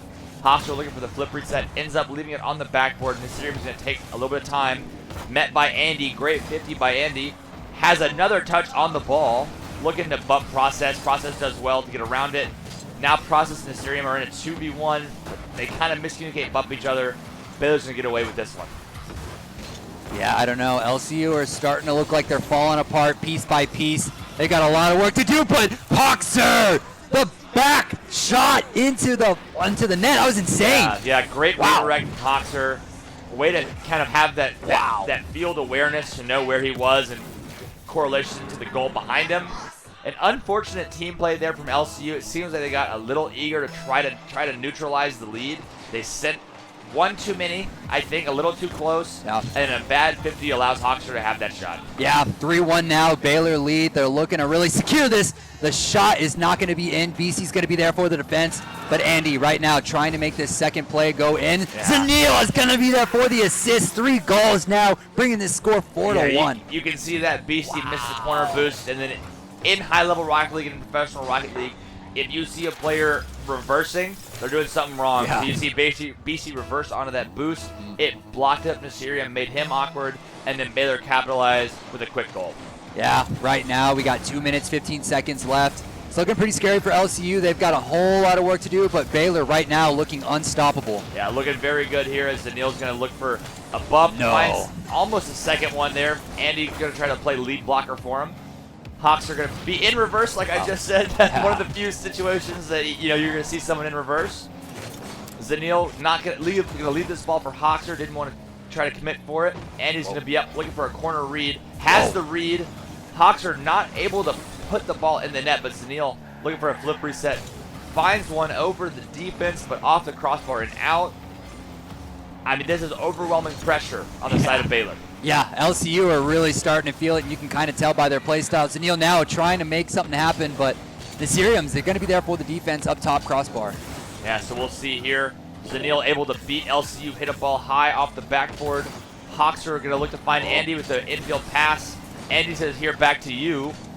Unable to score it, though, as Andy gets a good 50, hitting it to the sidewall. BC there to follow. Going to look for a stealing double, but Zanil bumps him off. Andy playing Enforcer. Wow, I mean, 2 demos, a great save from Nasirium. I mean, you see here the physical play from Baylor, the pressure from Baylor. Yep. I mean, this is a very tough game for LCU to try to win. Yeah, the double demo is something you never really want to see here, but we got about 50 seconds left. 4-1, Baylor looking to run away with this, close out the series, and move on to their next match. Yeah, so we'll see here. If you're LCU, I think this game is probably over, right? Yeah. But you can hold your head high. You were able to take the game off of Baylor. It means that they're beatable, right? And most of those games are close outside of this last game 5. But you have another game to play in the loser final. You're going to be able to, get more warm, work on some things, and then you're going to probably try to have a rematch with Baylor in the grand finals. Yeah, if you're LCU, you can at least sit back and say you took a map off some bona fide professional Rocket League players this weekend, something that no team here has been able to do all weekend. So if I'm LCU, I'm not beating myself too much over it. Yeah, I do believe we will see LCU again as they look for a goal to take home with them. Andy says no. He's going to dribble this out. Hoxer should have this over Nasirium. Maybe you're going to try to keep the ball up on 0 seconds. There, the game will end. Baylor taking the victory, but a great game from LCU. A great showing from them, right? Outside of this last game, they played Baylor the closest we've ever seen, and were able to even take a game off the Giants. Yeah, we saw a lot of promise from the side of LCU. They played a wonderful map too, but wow, Baylor looking as dominant as we expected all weekend. It looks like they're going to be carrying that same energy into grand finals, it seems. Yeah, great games there from Baylor. We're going to see them. Going to be a little bit of a break, those of y'all that are here to watch Baylor. Yeah. They've made it to the grand finals. Great games from them. So they are going to await the victor of the loser bracket run, right? Yeah. And so we will be on the main stream showing off the loser bracket run, and then we will be on the main stream to show the grand finals. So make sure that you tune in for that. This will be the end of the B stream, I believe. Yep. We might, if you want to stick around, we're gonna, I believe, kind of watch party the main stream, just kind of share our thoughts and opinions. But as far as actual casting and commentating goes, this is the end of the B stream. But stick around. We are gonna try to get an interview with one of the Baylor players. We heard from Hoxter yesterday, so we'll see if we see him again, or we're going to hear from someone else on this Baylor roster. Yeah, as we look to close out this championship Sunday, it is sunny, it is chilly here at the University of Texas at Dallas Comets Landing Esports Center. The energy is phenomenal. We are looking at a $5,000 prize pool, a beautiful trophy, and our wonderful sponsors C4, La Colombe, and Zowie here. They've been taking good care of us. Some free stuff. It's been great here. Big shout out to them for helping us put this LAN on. This has been an incredible experience. I know for the players, I know for us, this has been very fun. So, stay tuned. We have some, great production there on the mainstream. You're going to get some great matches that are coming your way with a lot on the line. Right now they're playing with their lives on the line. You have that prize pool. I believe there's even some monitors on the line, right? Top of the line monitors. Really good ones. So it's going to be, great to see, especially as we wrap up this last day of competition. Yeah, but as we get into this player interview and hit our break, don't go anywhere. We have a wonderful grand finals match coming up. It's going to be a great one. We still got plenty of Rocket League left to be played. Do we see Baylor fall today? Do we see them drop another map at all? I think that for Baylor, losing one was a wake-up call, Yeah. and I think that now we're seeing the Baylor that we saw yesterday. I expect they're going to continue winning. So, we now have Andy here with us from Baylor. Going to do a little interview. So thank y'all. You got it. Yeah, come join me on the couch. All right. And we have Andy with me. How are you feeling after that game? Pretty good. Pretty good. A little disappointed that we started so slow, but started to pick it up after the game. I think game one, we just weren't into it, and we had to kind of refocus, and then we started to play a little bit better from there. But yeah, so I talked to Hoxter yesterday, and he had mentioned y'all were just in Maui playing at the Maui Invitational. How are y'all feeling? Are y'all jet lagged still, tired from the travel? It's been a minute since we've all gotten good sleep, but other than that, it's kind of nice to get into a rhythm where we're consistently playing. And, CRL quals are next week. Both this LAN and the previous LAN are good warm-ups for that to kind of get into a rhythm. Yeah, and so when I talked to Hoxter, he had said that Beastie was probably the best player here, other than y'all, the Baylor squad. Is that also what you're seeing? Are you seeing this LCU team? Yeah, LCU is definitely our main competition here. And Beastie's coming off of a good debut in NARLCS. He made one of the regionals this split, and he's a young up-and-comer, moved from Europe, so he looks pretty good. Looks good. I mean, are y'all expecting to see them in the grand finals? Yeah, of course. Good. Are y'all gonna get the dub though? 4-0 this time? We'll do our best. We'll see. All right. They are a good team. We can't really underestimate them. We have to fully lock in, and if we do so, I don't expect to lose. Yeah. But we just need to make sure we're focused. Well, thank you so much. Good luck today in the grand finals. Get a little bit of a break. Take a little bit of time to yourself. Nice. But thank you so much and good luck today. Thank you.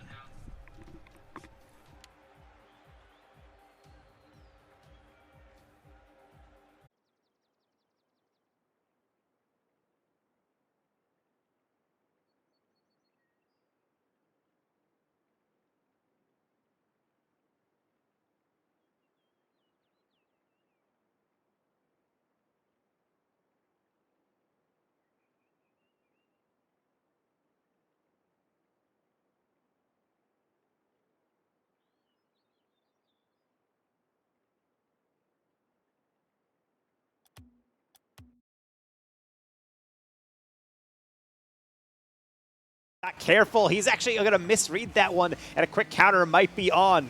Uzan left behind. Maybe a lead block coming in from Zora, at least an attempt at one, but everything looked like fizzled out up until Dalton. The late challenge deflection on in.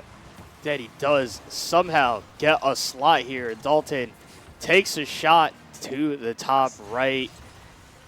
UTD takes the lead 2-1. Being able to see that goal going through, UT Dallas knows that it's a very long 2 minutes ahead of them, especially off these kickoffs. There it is again, an opening for Duck, but slows it down too much. Maybe just not believing in his flick, and it looks like UTD has another attack going forward, a high lob, but well dealt with by A&M. And UTD now with an extended offensive pressure, and T-Saban will be able to take this right back. Bangs it up mid for Dalton. Dalton with the drop down doesn't get it on target. T-Saban unable to get a demo or collect the corner, but Texas A&M getting real awkward in their half. We'll be able to see Duck get a deflection. Zora is going to trust that read as it going well wide. Does not want to touch anything he does not have to, as maybe his teammates are going to feel the same, but they are going to have to get on some of these reads. Still echoing, kind of rebounding around in the corner. Kusini Miku on the reset. Heavy deflection to the far side. Nobody on it immediately from A&M, but Duck will at least take his best chance. Love the bluff call by T-Saban. And now here's the fast break from the dish. Back post. It's wide open. It's got too much sauce. Dalton unable to catch up to it. A huge pitch coming back this way. Zora does get dunked, but it doesn't go in. And oh my goodness, that would have been an insane counterattack. The Cooks are coming all the way back. Dalton slowing down, going for an air dribble, gets a 50 low, gets another 50. However, Uzan does win that, and Zora back with 0 boost is going to be able to bang it out. And the back and forth continues. Heavy deflections. Problem is this ball's moving way too fast for UTD. They need boost and they need to recover, or they just need one good pass. Saban, I think, we're kind of just driving at that one, as unfortunately not able to get on top of it. So instead, Dalton will continue things. 35 seconds, hold on to this lead. Honestly, the best defense is a good offense. It feels like UTD's trying to embody that. And they do beat 2 here. Dalton looking for the 1v3, going for a bump. Duck again is able to bail out Texas A&M. And while UTD has actually held the lead here, I don't want to jinx them too early, as Texas A&M has shown they can counter instantly with their Cooksters before. Dalton, though, staying on the offensive half, keeping the pressure in, boost starving, trying to make sure UTD stays in the lead here. Oh, I love that play by T-Saban, the handoff going backwards just to make sure they maintain possession. How about one more for the road? T-Saban knocks one through, and you can see vibes starting to pick up. They have guaranteed themselves a game here on their first sweep attempt journey, and every journey starts with their first step. Yeah, and a stressful game for sure. I feel like UTD themselves were like, oh my goodness, we could have given up multiple goals there, and we're having heart attacks on the back end. But they do close it out. And Game 5, I mean, first Game 5 we've seen in a while. Yes, and be able to actually get on through a lot of sweeps in the first round, but those are the disparate seeds. We're starting to get a little bit more into crunch time with the kind of our elite players. So we do have the Dalton fan club. We do like to see that, but also we see all the sides kind of come out. Hatsune Miku with the lovely support as well. And Karsuna Miku, I mean, Loki kind of fueling the A&M roster. Every single goal, even if he scored or not, you can see him pop off a little bit in the chair. So I like to see that, and I like to see the passion in play. Honestly, I need to see a bit more of that from UTD. They're almost like too stirred right now. Even after that win, they were like, yeah, I guess we won. Okay, cool. And then fist bump and maybe just want to regather themselves, take a deep breath. I respect it, whatever keeps you locked in. Yeah, I mean, they've got to be under immense pressure right now, coming against as the higher seed from the upper bracket. They're at UTD, represented the hometown, so maybe they'll be able to turn it around here, and this might be the beginning of it as the air dribble begins, but Texas A&M winning on the vibe department for sure. Yes, vibes are always really key to how you play in a lot of series, and sometimes, you got to keep yourself dialed into a healthy medium, and who knows really what UTD's is, but I think right now they'll take a win, and they're going to hope for a bit more. It can be a little tough if everyone getting dunked. No way. Uzan off the ceiling. Thought he might have the recovery for a banger and a half, but no. He's just going to have to go to something more ordinary, like Duck going underneath one, but not past Zora. Karsuna Miku trying to get that pass mid, but Texas A&M has no boost right now.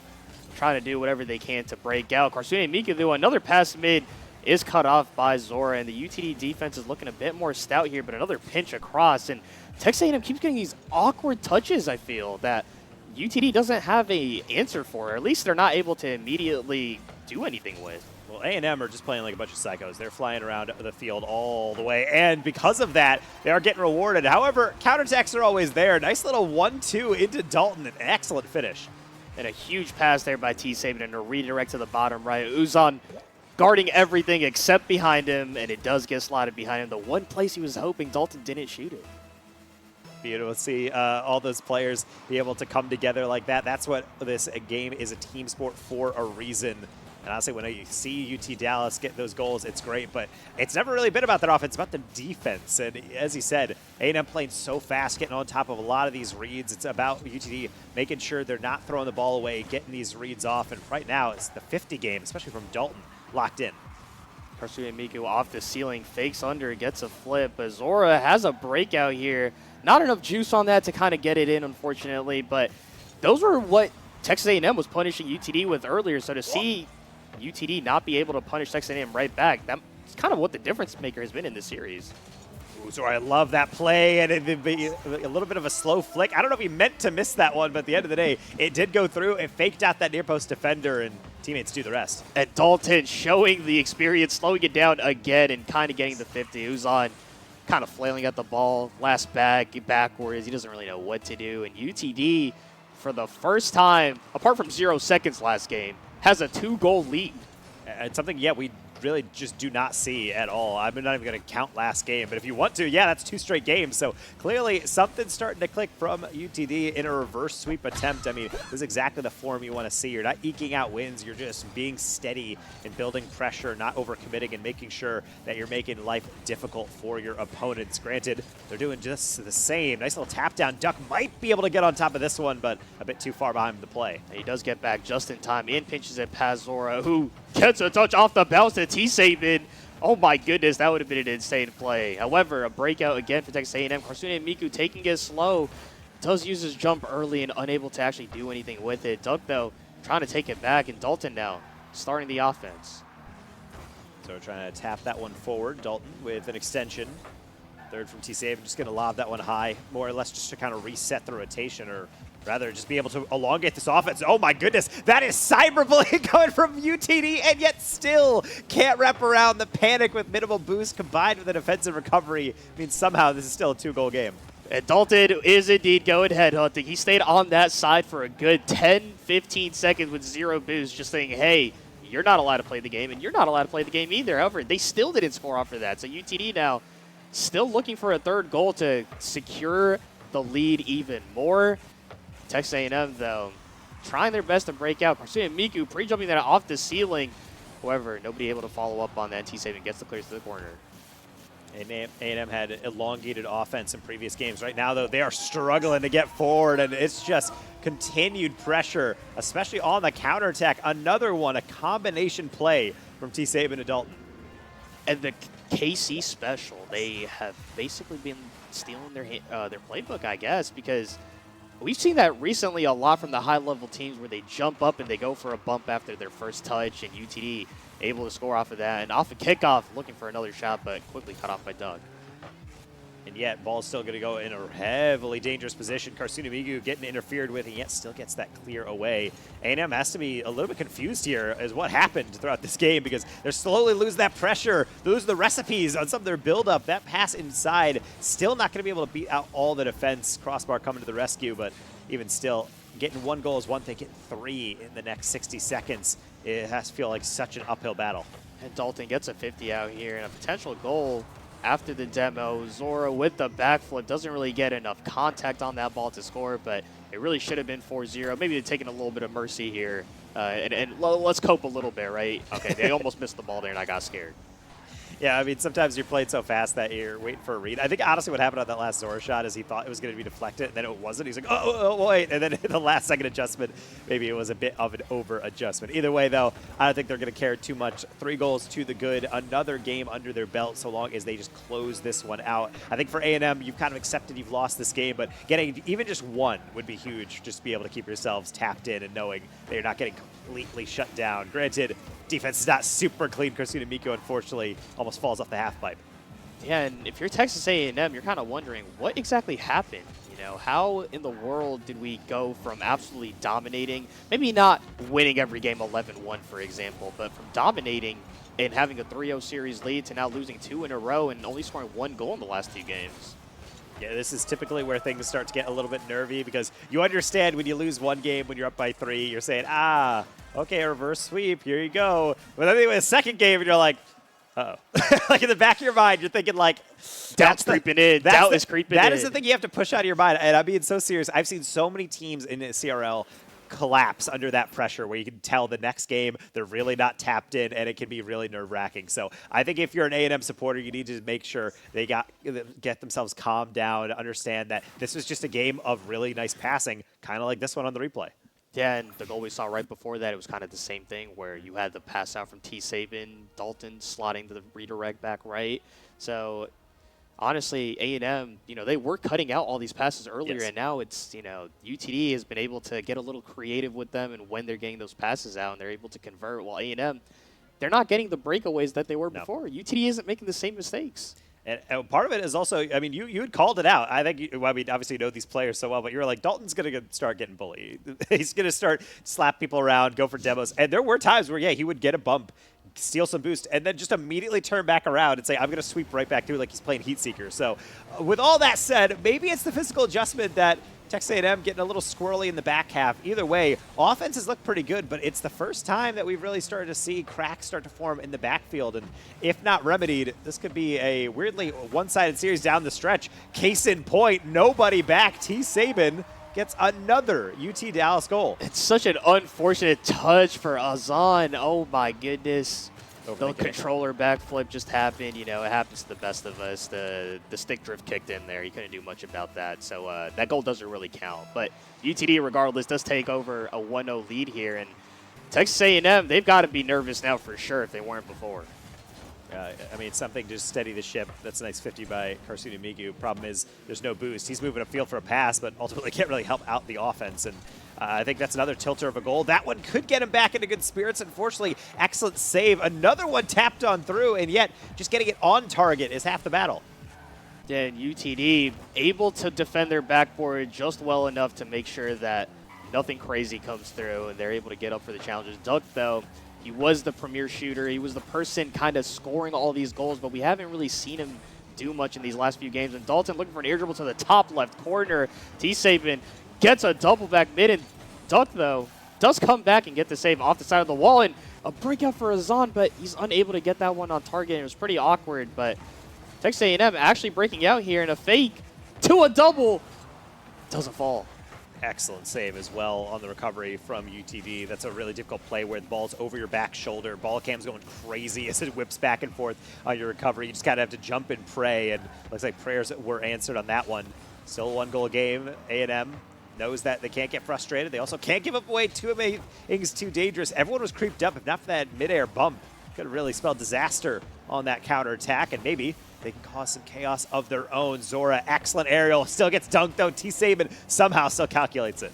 With zero boost coming off that side, but a mid pass to Tamu Azan gets beaten. So Texas A&M unable to get their passing plays. UTD has been cutting everything off really well, and Zora gets a boost steal and turns on this. Texas A&M a little bit boost starved here. However, they are able to still defend that backboard, and UTD pressing on in this half and gets around one and gets around another, and Zora puts in a second for UTD. Love plays like this, very twos coded. Just get a bump, get a quick flick, and then just slap it on target. Nothing fancy, just making sure you're playing your positioning. And I like the spacing of that, taking out all three players. It doesn't have to be super over the top. Sometimes a player's going to dive in, you just have to react accordingly. And oh my god, the crazy pitch off the kickoff. UTD probably not ready for that. That was a double go for Texas A&M on that kickoff, which they're pulling out the kickoff strats now.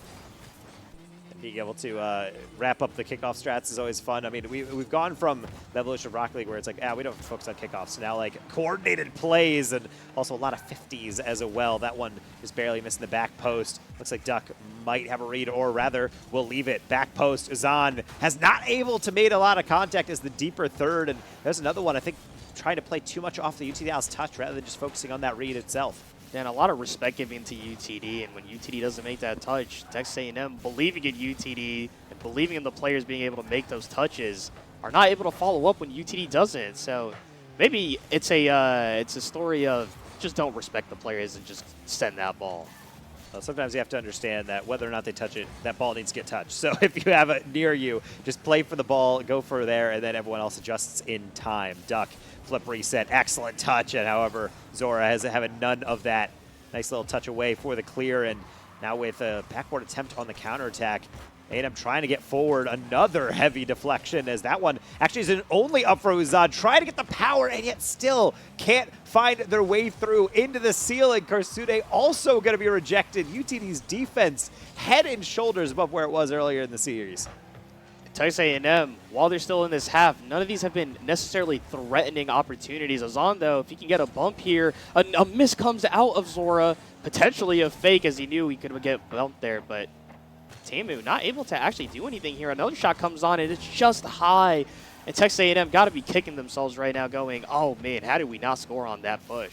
Yeah, difficult thing is that there's shots and the shots on target. And you think, obviously, you want to go for the shots on target. But sometimes, not even just to score, just to force pressure. And so many of these shots are going over to the point where UTD, I don't think, are really too perturbed by it. They have someone in goal. They just wait for the rebound, and then they hit it on out. So I think that's the one thing that, if anything, Texas A&M might have to focus on next game. I don't want to write them off right now, but the way things are going, they haven't had too much success. Even with these fakes, even with these delays, Duck is going to get shut down by T-Saban. And that's a gift for Dalton to put a bow on this one. And a 3-0 lead for UTD, and they're looking to reverse sweep here. Texas A&M, it's going to be a tough one to come back. The momentum has completely swung the opposite way here. And what changed after Game 3, Taco? I think the biggest thing is just the more solid defense from UTD. They were giving up kickoff goals, wide open goals after that. And now it just seems like this is half UTD playing a bit more confident. But also, I'd have to say, a little bit of tilt from A&M. I'd have to think, like, these players are not even getting bad touches. They're just really smart fouls. Like, T-Saban had no hesitation. He knew he's not getting that first touch. He's going purely for the man. Yeah, the physicality has gone up. Not one notch, not two, probably 10 from UTD here. And every single time Texas A&M is on that ball, somebody's getting harassed. It's a bump, a demo, just being around them and annoying them so they don't know what to do. And now a fake coming out. T-Saban puts in another, and 5 for UTD. And A&M, the last 3 games have only had 1 goal, so it's almost looking like a reverse perfect sweep on the Bucks potentially. Yeah, that's a weird statistic you don't often bust out in terms of kind of the partial perfect sweep, how many shutouts you can get in a row. But I think for A&M, the biggest thing they have to remember is that they're not really getting outplayed in the midfield. It's just those key moments of saying, oh, we're getting demoed too much. We're not being aware on the backside. Also, they're not going for really any physical play either. So as Zora puts a cap on this one, a lot to think about in that minute in between games from A&M. As you mentioned, a reverse sweep for those of you just joining us on the cards for UTD in the lower bracket. Yeah, and it's going to be a very interesting minute for, I think, both teams. For UT Dallas, they're going to be sitting here going, how do we keep this momentum up? And mainly, if Texas A&M scores off a kickoff, for example, as soon as Game 7 starts, how do we not let that completely kill our hopes? And for Texas A&M, it's we need to get that early lead. I think a lot of this, as you look at this replay, is something, honestly, a role reversal, because in the beginning we saw a lot of UTD goals like, you can't be giving up that. And then you're looking later and saying, you can't be giving up that. That's a wide open goal. You're overthinking your touches. Third man's going too late. And other times it is just UTD just playing opportunistically. Yeah, these are easy tap-in goals, but a lot of it comes from the back of just solid defending, getting good 50s, not overcomplicating anything. And that's half of Rocket League sometimes, is just pure fundamentals. You can get real far by just capitalizing on those. Yeah, we could say the series is basically course-corrected itself, and now Game 7, it's anybody's game. Is basically where we're at. And you know, at the end of the day, it is. It's a best of 1 at this point. Whoever wins and stays on. If you lose, you go home. I guess for UTD, it's stay home if they lose. I mean, yeah. So. The brutal commute of a 5-minute walk back to the dorm. that can be so hard to hang your head that whole time. But they've memorized their route. They're all good. But for everyone else, yeah, you don't want to be able to come all the way out here to the UTD campus and say, all right, yeah, this is all fun, but to lose in a reverse sweep. I mean, that's why I mentioned the mental aspect. Half of it is being outplayed, but the other half is understanding, oh my goodness, that might actually happen to me. You need to treat every game like it's game 1 and reset the mental. That's exactly what Karsuna Miku and company are trying to do. And so far, so good. It looks like chasing some demos and going off the ceiling means they still got that mechanical confidence. Yeah, potentially wanted to go for the physicality of their own, but one almost goes in off of that and an own goal off of the read. And if I'm Texas A&M, I am more than tilted at this point. This ball was supposed to go all the way over, somehow comes off the inside of the post, and Karsune Miku accidentally hits it. Well, this game is in the sport and action genre on Steam. It's also horror with the jump scare off the post. Sometimes you're rotating back and you are not expecting that deflection.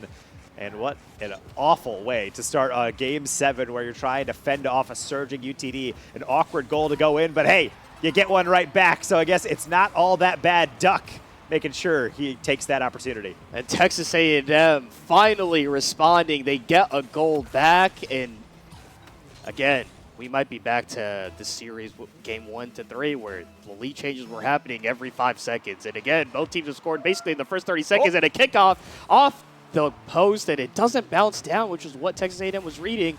And a demo comes down, and this might roll in, but it is just wide.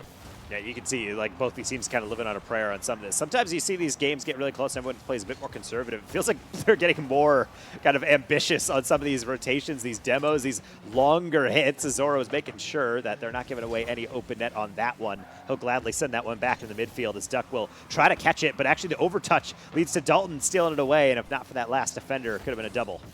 Yeah, somehow, weirdly, Game 7 might be the most aggressive game we see here. And a pass mid and a pass back. Zora looking to pre-flip here, but he does run out of boost. Dalton, though, able to take it back. Gets a one-touch over. Zora coming in for another. And he's going to beat him out to the right, which is good to keep the pressure in. But a huge clear out of Texas A&M is going to reset the play.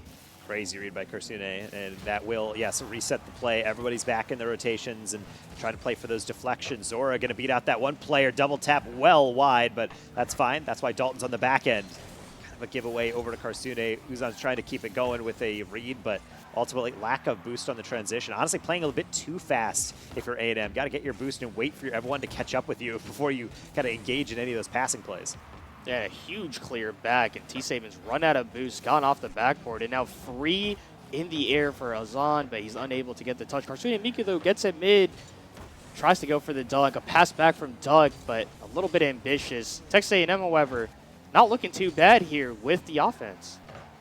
No, and honestly, everyone kind of pulling together. They're staying closer on these 50s and winning a decent amount of them. Karsune Miku got to lob that one up and over the top, and now attempt number 2, cut out by Zora. Dalton doesn't get that bump. T-Saban a little late on that one and tucked underneath on the 50. I like how clean the midfield is from A&M, and I think that's the biggest advantage that they're going to have to run into because they do have the speed down the stretch. Problem is, you can't overcommit. Nice little deflection. Zora puts it ahead, and with 2 minutes remaining, could be the death timer starting up for Texas A&M on this series. And a fantastic bounce off that corridor. It really looked like there was a 50-50 on whether that would go straight up or it would go mid.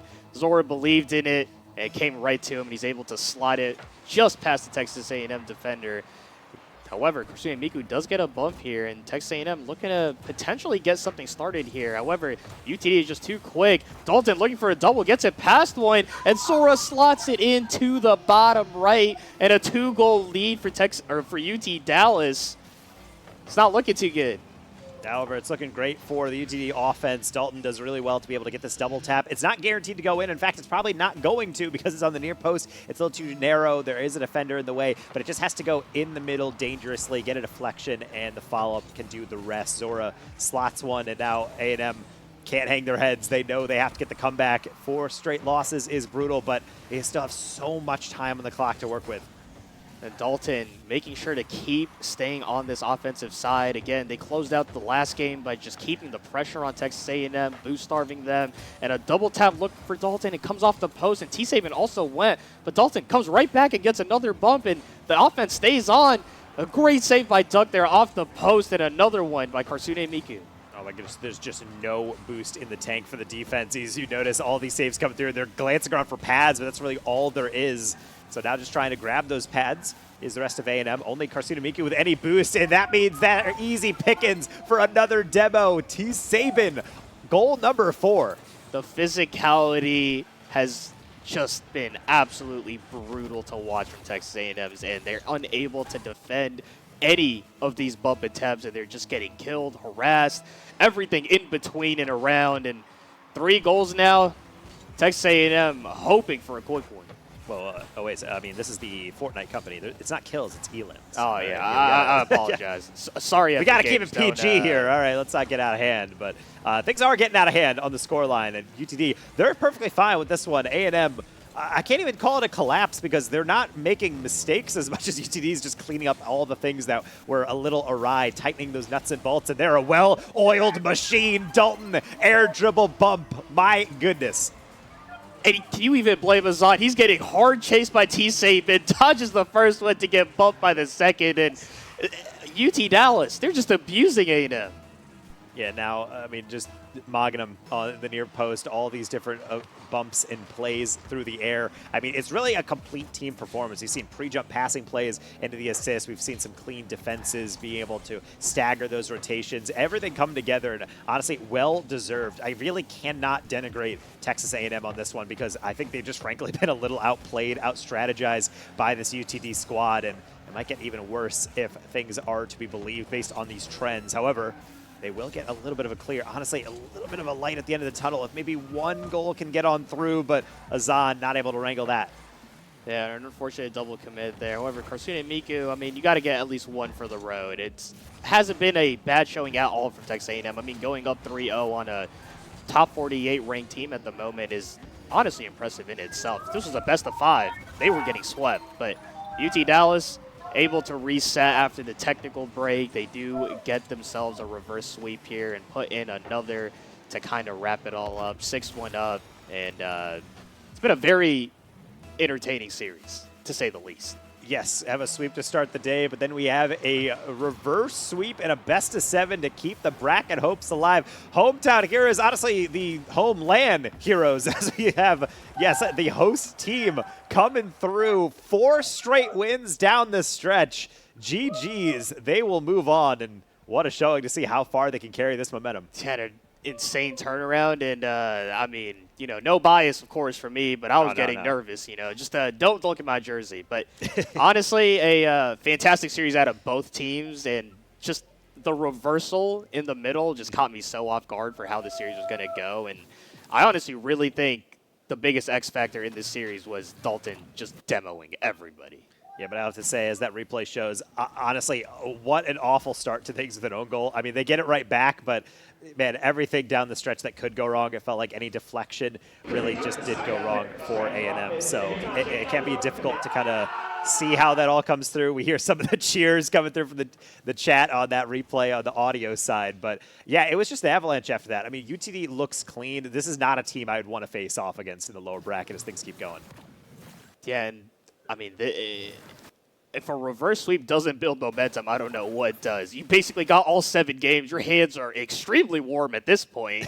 So, you know, a fantastic showing out of UTD again. And they'll be playing the winner of the University of North Texas and UT Arlington series, and it'll be a very interesting one to see. There's a lot of history there, as we keep mentioning, but also that's a close seeding as well. It's exactly what the seeds in those lower brackets would anticipate. But I think after a match like that, I mean, it's one of those things where you look at it and you're saying, oh, reverse sweep, I mean, that's not that great. But usually you think about it like, oh, you're getting kicked around and then you're kind of grinding out games. That was anything but a grind. I mean, again, as you say, if that was a best of 7, we've restarted from that game 4. That would have been a pretty one-sided match. I think A&M, part of it was tilt, part of it was kind of that momentum getting caught up, but they played well. I'd love to see where that A&M roster goes because I see a lot of potential with how they were playing. If you could just capture that, maybe refine it a little bit, as we go further on, because this is technically in the Collegiate Rocket League calendar kind of a preseason matchup in a way for a lot of these leagues. I mean, a lot of these leagues are like just starting up. The official CRL circuit is still in the qual stages, so definitely one thing that I would love to see them continue to refine. But other than that, UTD, I mean, no notes down the stretch. Yeah, no, I mean, I'd love to. I mean, Texas A&M deserves their props. It was a fantastic series out of them, and oh my goodness, we're seeing another Game 7. All right. As we look at the bracket, it looks like UT Arlington took that in 7, I believe. So another Game 7 in the lower bracket, and it just looks like we're on for fantastic games. But, you know, as you look at the upper bracket, not a surprising series per se, or a surprising result, but it is also one to look at. Yeah, Baylor coming in definitely as the favorites. Came in with a splash last semester, and they've, I guess, had a secondary splash. Zanil coming over from Michigan over down into Baylor. So definitely not surprised to be with them in the grand finals. But up next, I mean, UTD and UTA right across.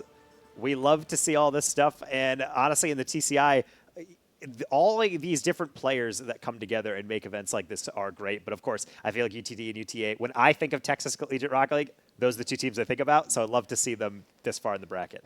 The UT, the D versus the A, Dallas and Arlington, just an absolutely insane matchup that we're super excited to get. But before we get to that, the UT Dallas reverse sweep needs an interview, and we'll be going to T. Sabin to get that. All right, everybody, welcome back to the floor. We are here with T. Saban from UT Dallas. That was an absolutely electric series, man. Congrats on a big win. That advances you further into the bracket, and you are now posed to play in losers semifinals against UT Arlington. So first, I just want to know, how do you feel about your chances against UTA as you go into your next match? Feeling pretty good.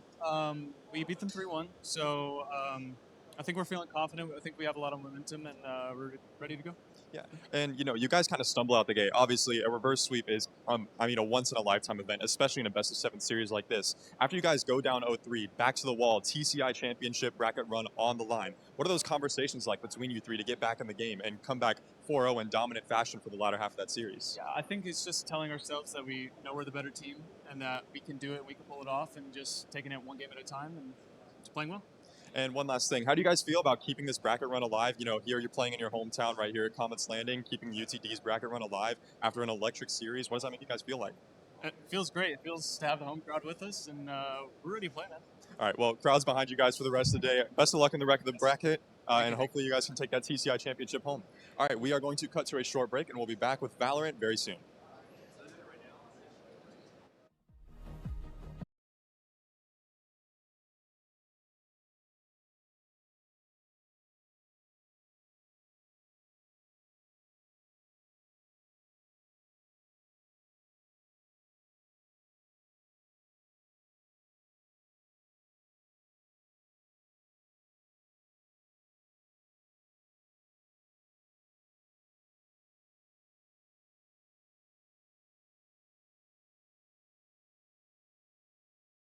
All right, well, welcome back. We have a surprise appearance here. We are going to get to stream one more game for y'all before we turn it over to the mainstream for the rest of the day.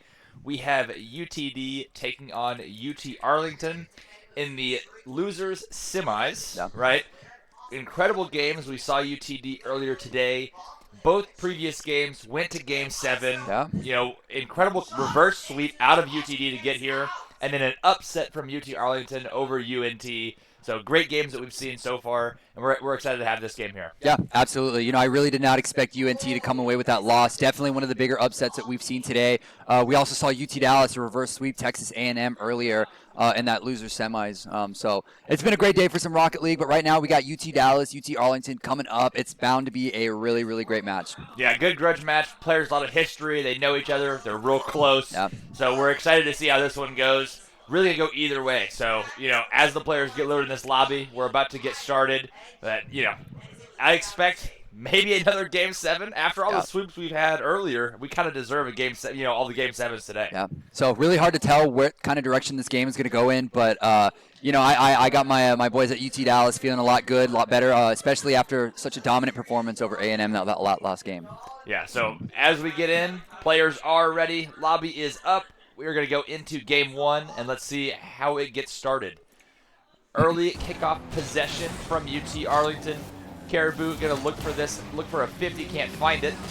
Ball goes to the corner, Zora reads it first, can't find the double.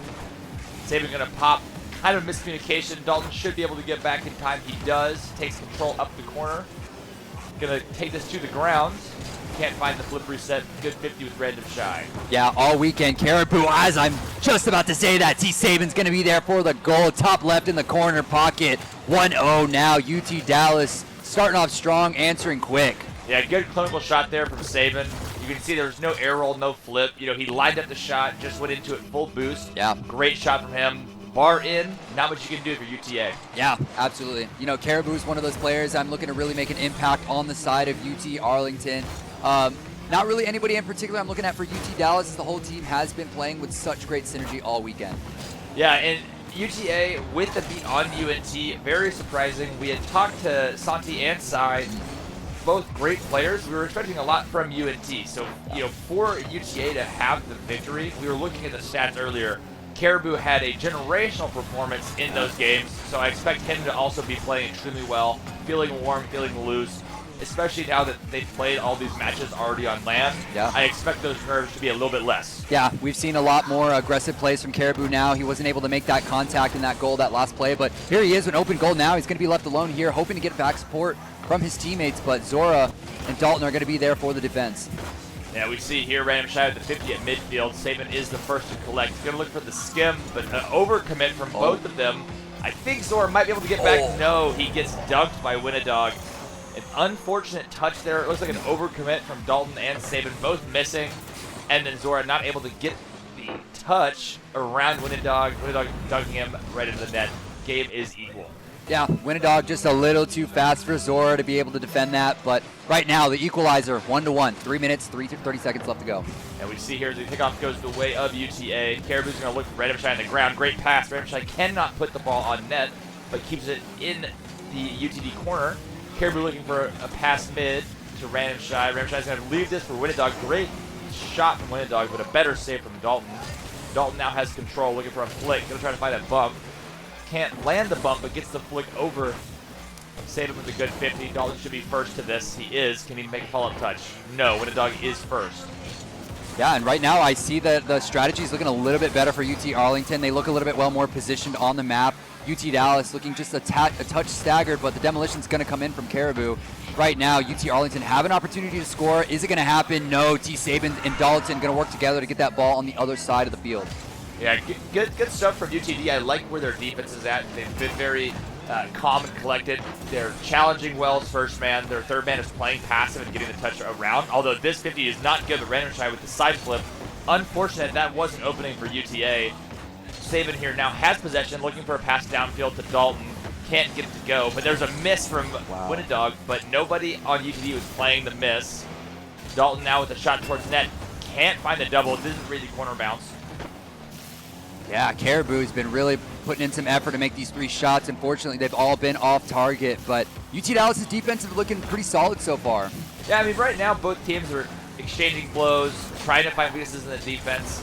I haven't seen as much physical play that I believe, we saw from Baylor and LCU, which I think both of these teams are wanting to take on. The winner of this will take on LCU, right? Yeah. So if you're wanting to take on LCU and take on some of those top-tier teams, I want to see some physical play. They have to start learning how to get those demos and get those bumps that result in goals quickly after, because we saw the biggest gap was that physicality, from those two teams to the rest of the field. Yeah, I mean, UT Dallas suffered a pretty bad loss earlier today, but if they really want to get back into this, they're going to have to make a really loud statement, and as I say that, they do. Zora scores, bringing it now 2-1. What a beautiful play that was. Yeah, an incredible double there from Zora, finishing through contact, got bumped by Caribou up into it.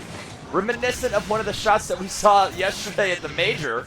So, maybe Zora watching that in his free time getting inspired, but a great shot, great double, and way to finish that. Yeah, brilliant way to start this matchup. You really want to take away a really powerful win, send a message, because, like I mentioned, they didn't play too well in their previous matches earlier today. They had a great showing at A&M, so confidence is looking good, but if you really want to make a bigger impact, a bigger statement here in the final championship Sunday, this is a game you got to win. Yeah, and, we mentioned it earlier, but this is a best of 7. Yeah. Right? All of these games are best of 7s today, so there is a lot of Rocket League to be played. But momentum is huge. If you can win one series or one game and make it maybe even 2 or 3 games, then all of a sudden, most of the time, right, because we saw that UCD was able to hit that reverse sweep, most of the time that is enough to build enough momentum to win you the whole series. Yeah, absolutely. We've got the minute mark left now. UT Dallas looking like the more confident team. UT Arlington trying desperately to make something happen, create an equalizer, but nothing so far. UT Dallas' defense really looking strong.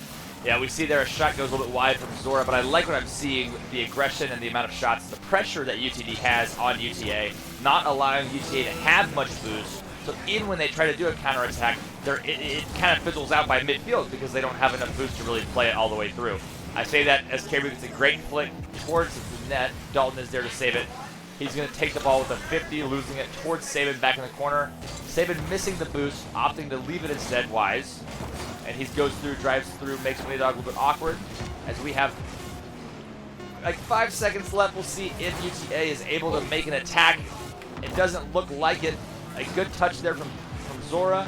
Saban's going to pinch this out. This will drop, and game 1 goes to UTD. Yeah, excellent performance by UT Dallas. UT Arlington, looks like Caribou's really leading the charge for their defense and offensive push. Caribou with 4 shots, really keeping the pressure on, whereas UT Dallas as a collective only had about 5. Yeah, and, we see the shots. We can look at the saves of UTD, having 5 saves, doing well on the defensive side. I don't necessarily like that we are allowing all those shots. Like if UTA has that many shots and we're having to save them, right, we need to get a little bit better about, these rotations in the midfield, not allowing them to get to our net, right? Because it doesn't seem like they're shooting as much either. So we need to have a little bit more bumps, physical play, Yeah. so that way we can kind of equalize these shots and saves. Yeah, both of these teams are coming into this matchup coming off of an upset. UTA taking out UNT, which I think was a surprise to a lot of us. I think we saw UNT play incredibly well, and that's just not something that we really expected. So I think this matchup could really go either way. Yeah, I think UTA has to be very happy with themselves for having that win against UNT. Yeah. UTD, I know, was feeling a little rough because they felt like they were the better team over A&M, and the fact that they had to reverse sweep was frustrating. Yeah. So I'm curious to see how their mental is. That was a big game one for UTD. Yeah, had an opportunity to talk to some of those boys. They weren't too happy about their performance, but coming out on top, that's something rather than nothing. Yeah, at least you're still in the tournament, right? At least your life is still there, and they're playing for a lot, right? There's over $5,000 in prizing, right? Various products and things that our sponsors are offering these players. So there is a lot to be playing for, right? There's a lot that on the line. Not only the pride of the trophy and winning, this first Texas Collegiate Invitational, but also, the actual cash prize and product prizing, right? There's a lot there, so. Yeah, lot that money could be spent on a lot of B-dubs, here at the esports facility. One of my all-time favorite places to eat here on campus at the Esports Center. But as we see now, it's a little bit of a scrappy start. Teams are looking a little bit awkward. Not much is starting to happen. Just kind of a little bit of a back and forth. Yeah, we'll see here now as UTD has possession, looking for a shot on. A great touch from Dalton allows Saban to secure this goal. We can see here, great control touch, gets the flip reset and recovers on the backboard, able to make another touch. Saban playing that. Great shot from UTD. Yeah, beautiful play by T. Saban to be there for the collect. 1-0 now, 4 minutes left on the clock. UT Dallas looking beautiful now. Yeah, really great stuff that from in the first minute of play from UTD. They were able to get possession on kickoff, and they never really lost it. Yeah. And that was, eventually led to the goal, made UTA awkward. So we'll see now that UTA has possession, what they're able to do with it. Yeah, if I'm UT Arlington, I'm really looking to Caribou to make more shots, to strengthen up on their defense a little bit. But yeah, these two teams are playing incredibly well for Championship Sunday. Yeah, so we see here now Saban with no boost is going to take this out. Can't get the 50, but Dalton is able to touch it there. Kind of gives away possession. Don't necessarily love the giving away of possession there. Random Shy is going to wait for this to drop. Saban goes over him. Winnedog going to control this ball. Own goaling, a little bit danger alert there. Decided to air dribble back into his own net, so we'll see. That one goes to safety. Zora's going to take this ball. He has a player mid. Dalton opts to not go for the demo, but does get the boost steal. So it's a big boost steal from Dalton. Yeah, I'm starting to notice that a little bit of ball control is going in the favor of UT Arlington. The synergy is looking great, but Zora and Dalton are going to be there to keep control of the ball, trying to push it back, want to secure this lead, bring it up 2-0. Yeah. We see here now as Random Shy is going to have this touch. Kind of going backwards. Saban is now on the ball, but not much boosted. Own goal from Random Shy. I don't know what happened. I don't know what happened there. But not a great touch from Random Shy at the midfield. Saban gets a touch, can't follow it. Dalton forcing Caribou up on the backboard, and then Random Shy not able to touch the ball into safety, and that results in a 2-0 lead for UTD. Yeah, looked like he just didn't have enough boost to get under that ball to hit it backwards out, but UT Dallas are going to secure an extra goal. 2-0 lead, you're feeling pretty good if you're UT Dallas starting off this map 1. Yeah, you see here now as possession goes back to UTD in the corner, Dalton will collect, pitches out mid. Caribou is there waiting, hits that over to Winnedog. Winnedog will take a little bit of time. Looking for a 50, gonna try to find his teammate here after the 50, can't do it. Dalton is able to have a good 50, but it goes out to mid. Zora is there for the save. Good save from Zora, but be patient on that far post rotation, didn't cheat up and was able to make that save. Yeah, that was a beautiful shot by Random Shy. He's starting to heat up in this matchup now, but Zora's defense is there. That's exactly what you want to see if you're UT Arlington. A dead middle shot. Random Shy in the left pocket corner up top, hitting it from midfield. Beautiful play, bringing it now 2-1. UT Arlington starting to come alive in this match. Yeah, and you just said his name, right? You said Random Shy's coming alive, and we see there a great pass from Caribou, able to get around one. Random Shy waiting for that mid pass, slots it bar down. I mean, wonderful shot from Random Shy. And if you are, your UTA fan, you need to see Random Shy starting to play as well. It cannot just be the Caribou show. Yeah. That might work with some of the lesser opponents, but when you get to the UTD, LCU, Baylor, it cannot be a one-man show. Yeah, especially after UT Dallas coming off a really powerful reverse sweep against A&M, a formidable opponent this weekend. You know, maybe not some of the strongest that we've seen in some of our other teams, but A&M, do not underestimate them. Yeah, very solid performance, especially from Carson Miku, who was able to play an incredible first 3 games, but UTD able to come out with the dub as Dalton with an incredible save, holding his flip there across the goalpost. Saban can't get the boost and gets demoed for his troubles as he tries to clear it, but a good dunk by Zora, able to bump the player on the ball. Dalton can't win the race to the ball. Saban has to try to save it. Wow. Unfortunate 50 there on the sidewall. Caribou able just to sneak it underneath the crossbar here.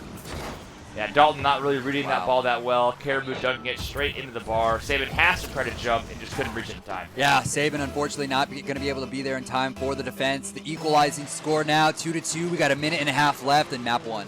Yeah, we see as, you know, this second game is coming to a close here.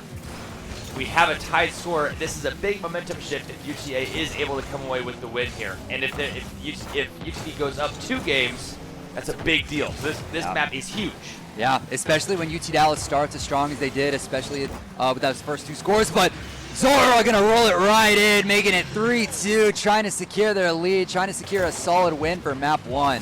Yeah, so you see here with Dalton going for 2 different demos. I had mentioned it earlier in that you want to see these players be more physical. Yeah. Dalton, you know, probably heard that, right? You know, he knows I know what I'm talking about. He goes for those demos, and it results in an open net. Yeah, absolutely. And the kickoff kind of goes in favor of UT Dallas, but looking a little skirmishy right now. UT Arlington looking to put the pressure on early up as we approach the 1 minute remaining here in map 1. Yeah, we see here we have Zora on the ball, looking for a 50 mid. It does go mid. Saban wisely decides to leave that. Didn't want to commit as last man. Dalton gets the mid boost and turns, has a double chance, is blocked by Random Shy. Saban is there for the dunk, goes towards Dalton. Dalton will be first to this as he tries to look for a mid pass.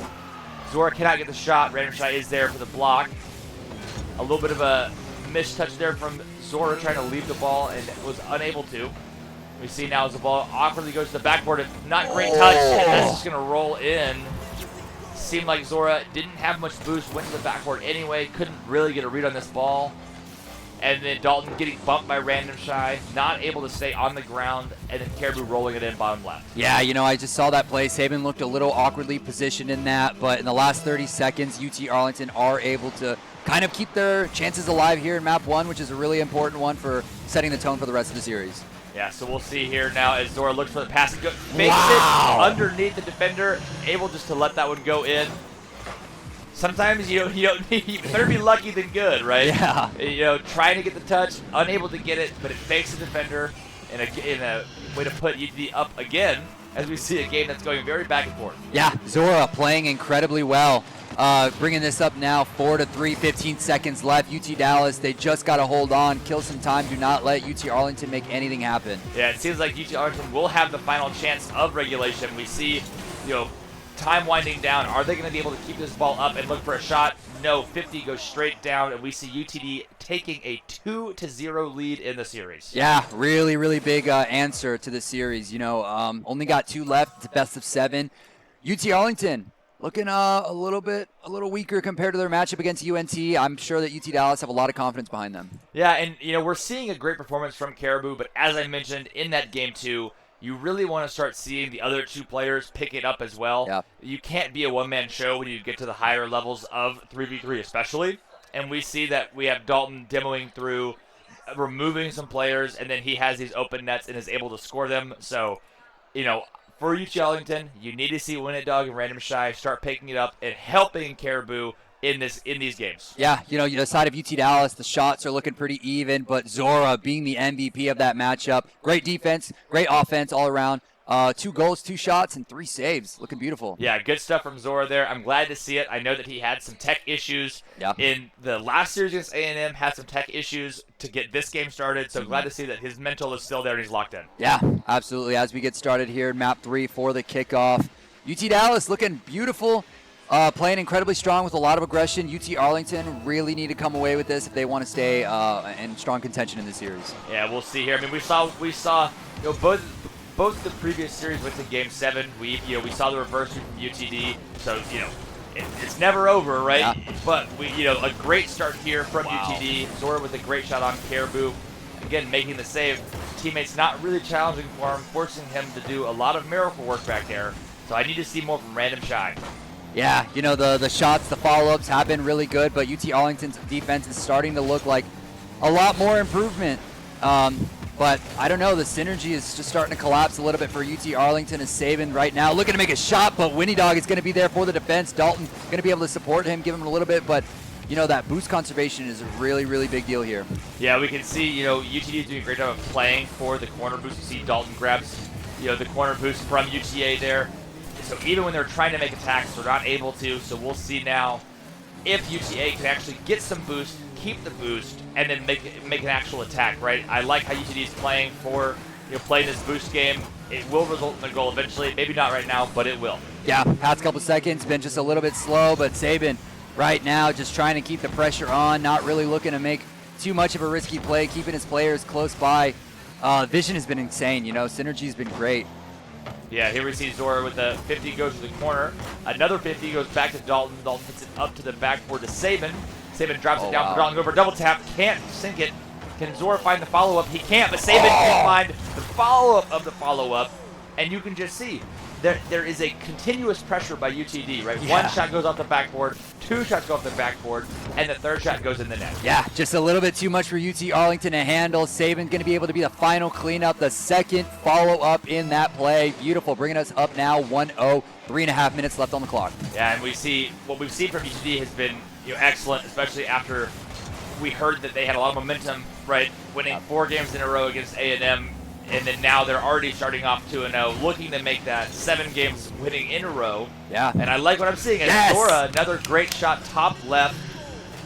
Yeah, I mean, let's see here. Caribou makes a touch, gets bumped by Dalton. And then Zora is there, just a quick one touch and then flick. Yeah. And Winnidog sitting there in net, doesn't know what to do. Looking a little lost. Yeah, Zora bringing this score now up 2-0. We got 3 minutes, 12 seconds left on the clock. UT Dallas playing incredibly well. Feeling good to be a Comet today. Yeah, and this is what you want to see as they're trying to get ready for that Lubbock Christian game, right? Yeah. We had talked to Lubbock Christian. The UTD got a game off of them earlier this morning, so we know that they are beatable. So we want to see if UTD can carry on that momentum, and to do that, they have to win this game very solidly. Yeah, I think that they got a really tough matchup if they come away with this win against UT Arlington. LCU really gave them a run for their money, but right now, UT Dallas looking really, really good. Their defense is holding up, but UT Arlington going to score. Winnidog going to try to bring that tie or that lead cut down to 1. So we're sitting at 2-1. UT Arlington coming alive now. Yeah, a little awkward there on the goal line. It seems like all the players in UTD were all trying to commit to save the ball.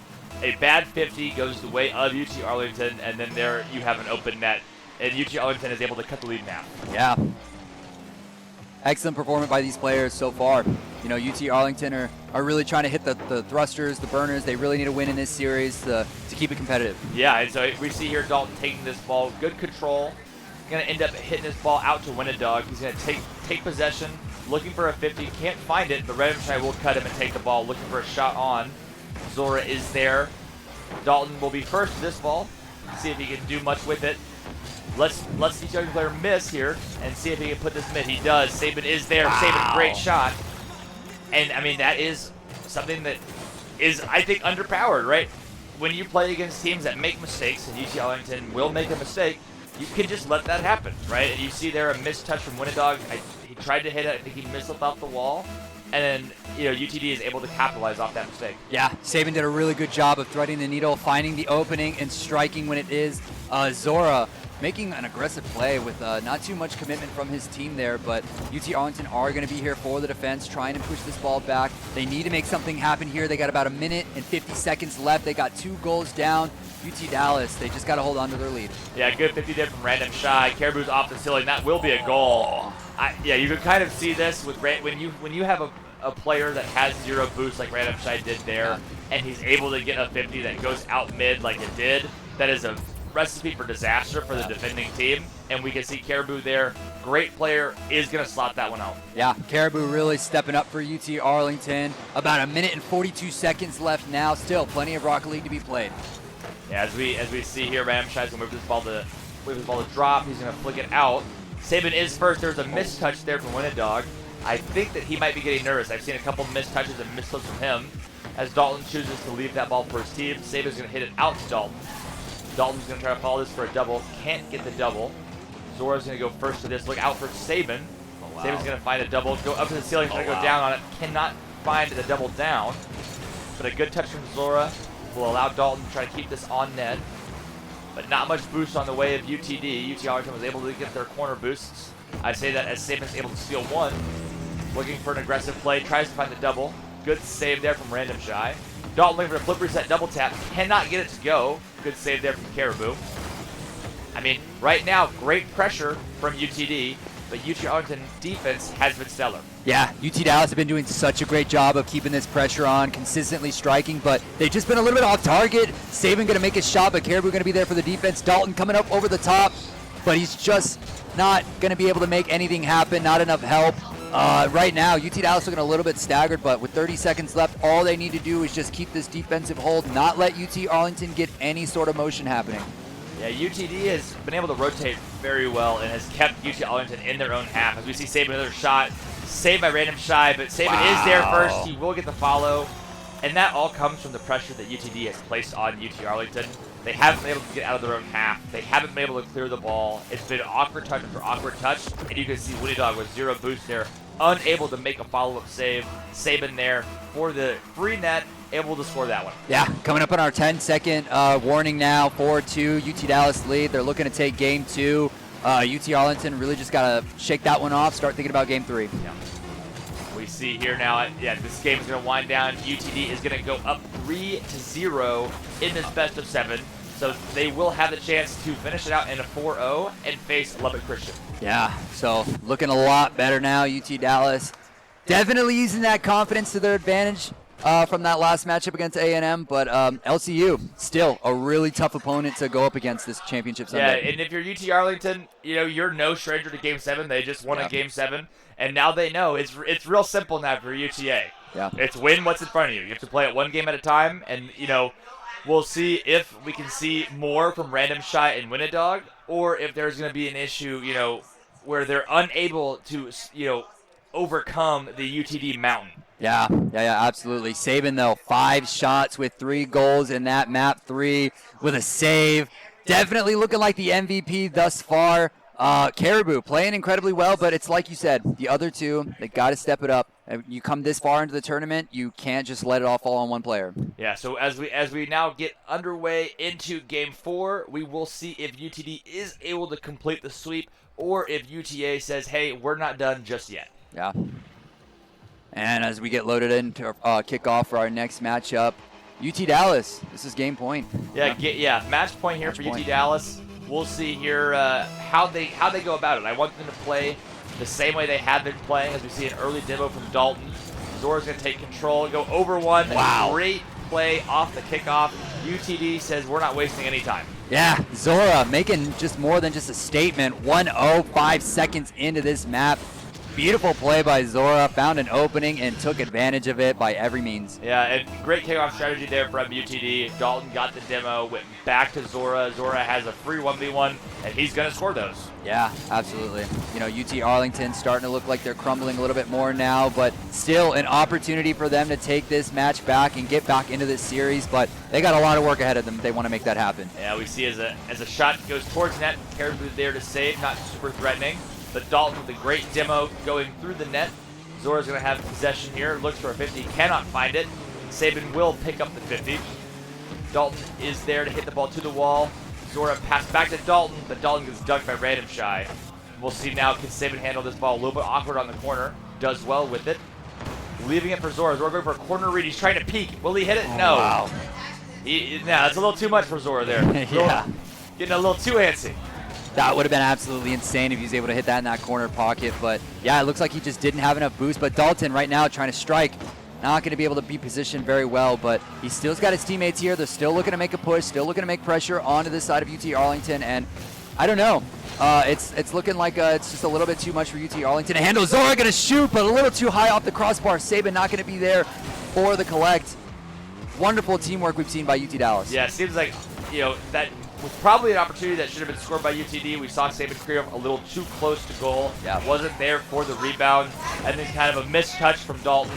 So we'll see if UTD can calm down and collect and continue with the pressure, because you don't want to overextend in these situations, because that will be how you allow UT Arlington back in this game. Yeah, but the teamwork has been insane. The follow-ups, unfortunately, T. Saban wasn't able to connect on that last crossbar pass, but Dalton going to be here. Zora for the follow-up once again, just a little bit of an awkward touch.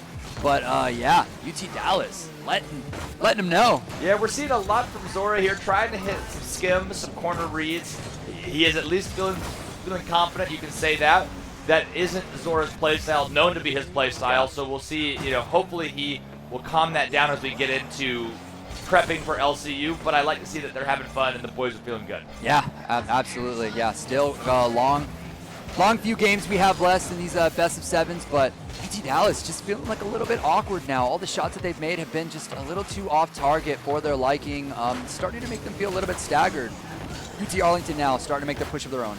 We see Dalton here getting that clear to the corner. Random Shy will meet up with a good 50. Zora will follow it up.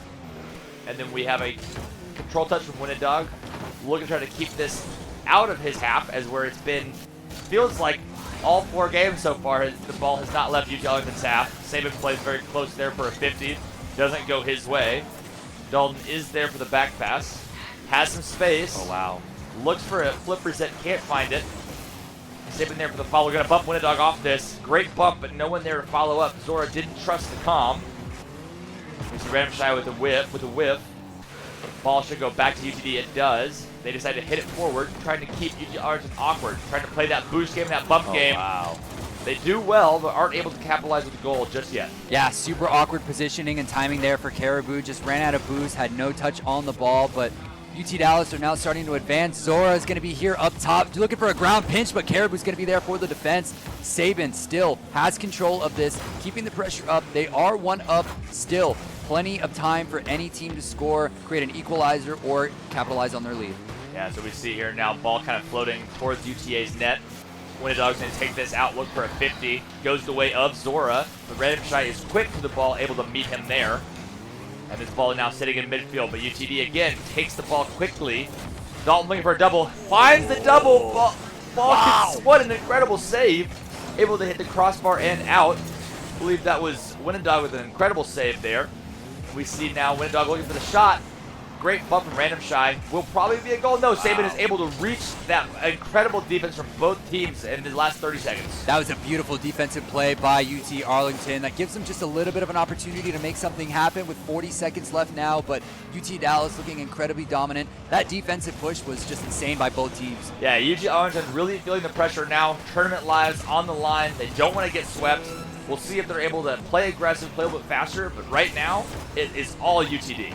Yeah, they're looking wonderful. They're getting amped up for their next matchup, it seems, but UT Arlington still not quite out of it. They have about 20 seconds to make a score, a goal to keep them in, but Zora is going to shoot, not going to be there. Saban for the follow-up, but all of UT Arlington players there trying to stay alive, but with only 10 seconds left, it is looking pretty grim. UT Dallas looking to run away with this with a perfect sweep. Arlington has a chance. The ball is in the air, going towards net. Dalton with a misread, able to secure it. Ball is still up. Can Arlington do anything with this? No, ball is spiked to the ground, and we have UTD with a clean sweep of UT Arlington going on to face Lubbock Christian in the losers finals. Yeah, a rematch from last night. That was not a pretty matchup we saw from UT Dallas against LCU. So, UT Dallas has a little bit of confidence coming into this, a lot of momentum. So really curious to see how that matchup goes. As long as it's not another 11-1, we'll be happy. That was pretty rough. That was a really rough one to watch. But, yeah, the boys are looking pretty good. The confidence is looking wonderful. That defense, offense, that was masterclass all around. Everything was great from UTD. I like the pressure. I like what we saw with rotations, how physical they were playing. They handled business with an opponent who is weaker than they are, which is what you want to see as you go face these stronger teams. Mm-hmm. And, I expect to see good things from UTD. I want to see a close series. I want to see 4-2, 4-3, maybe even that upset. But if nothing else, I want to play closer than we did earlier this morning. Yeah, it just makes me think about how much drawing board that they hit last night. The kind of research and strategy that they've been thinking about leading into this championship Sunday. But I think UT Dallas have a pretty good shot at making it a really close game against LCU. Yeah, well, I do want to say that this will probably be all for us. We are not going to have an interview today. For now, all the players are going to get ready for their game against LCU. You can catch that, I believe, on the main stream, and you're going to have also the grand final where the winner of that will take on Baylor. So to try to prevent Baylor from just walking through the whole tournament, we saw LCU take one game, but nothing more than that. So I'm excited to see these next 2 games. So I think that will be all from us. So thank you so much. Check out the main stream at twitch.tv/UTD Esports to check out more games, because we have 2 more series coming at you at the Texas Collegiate Invitational. Thank you for joining us.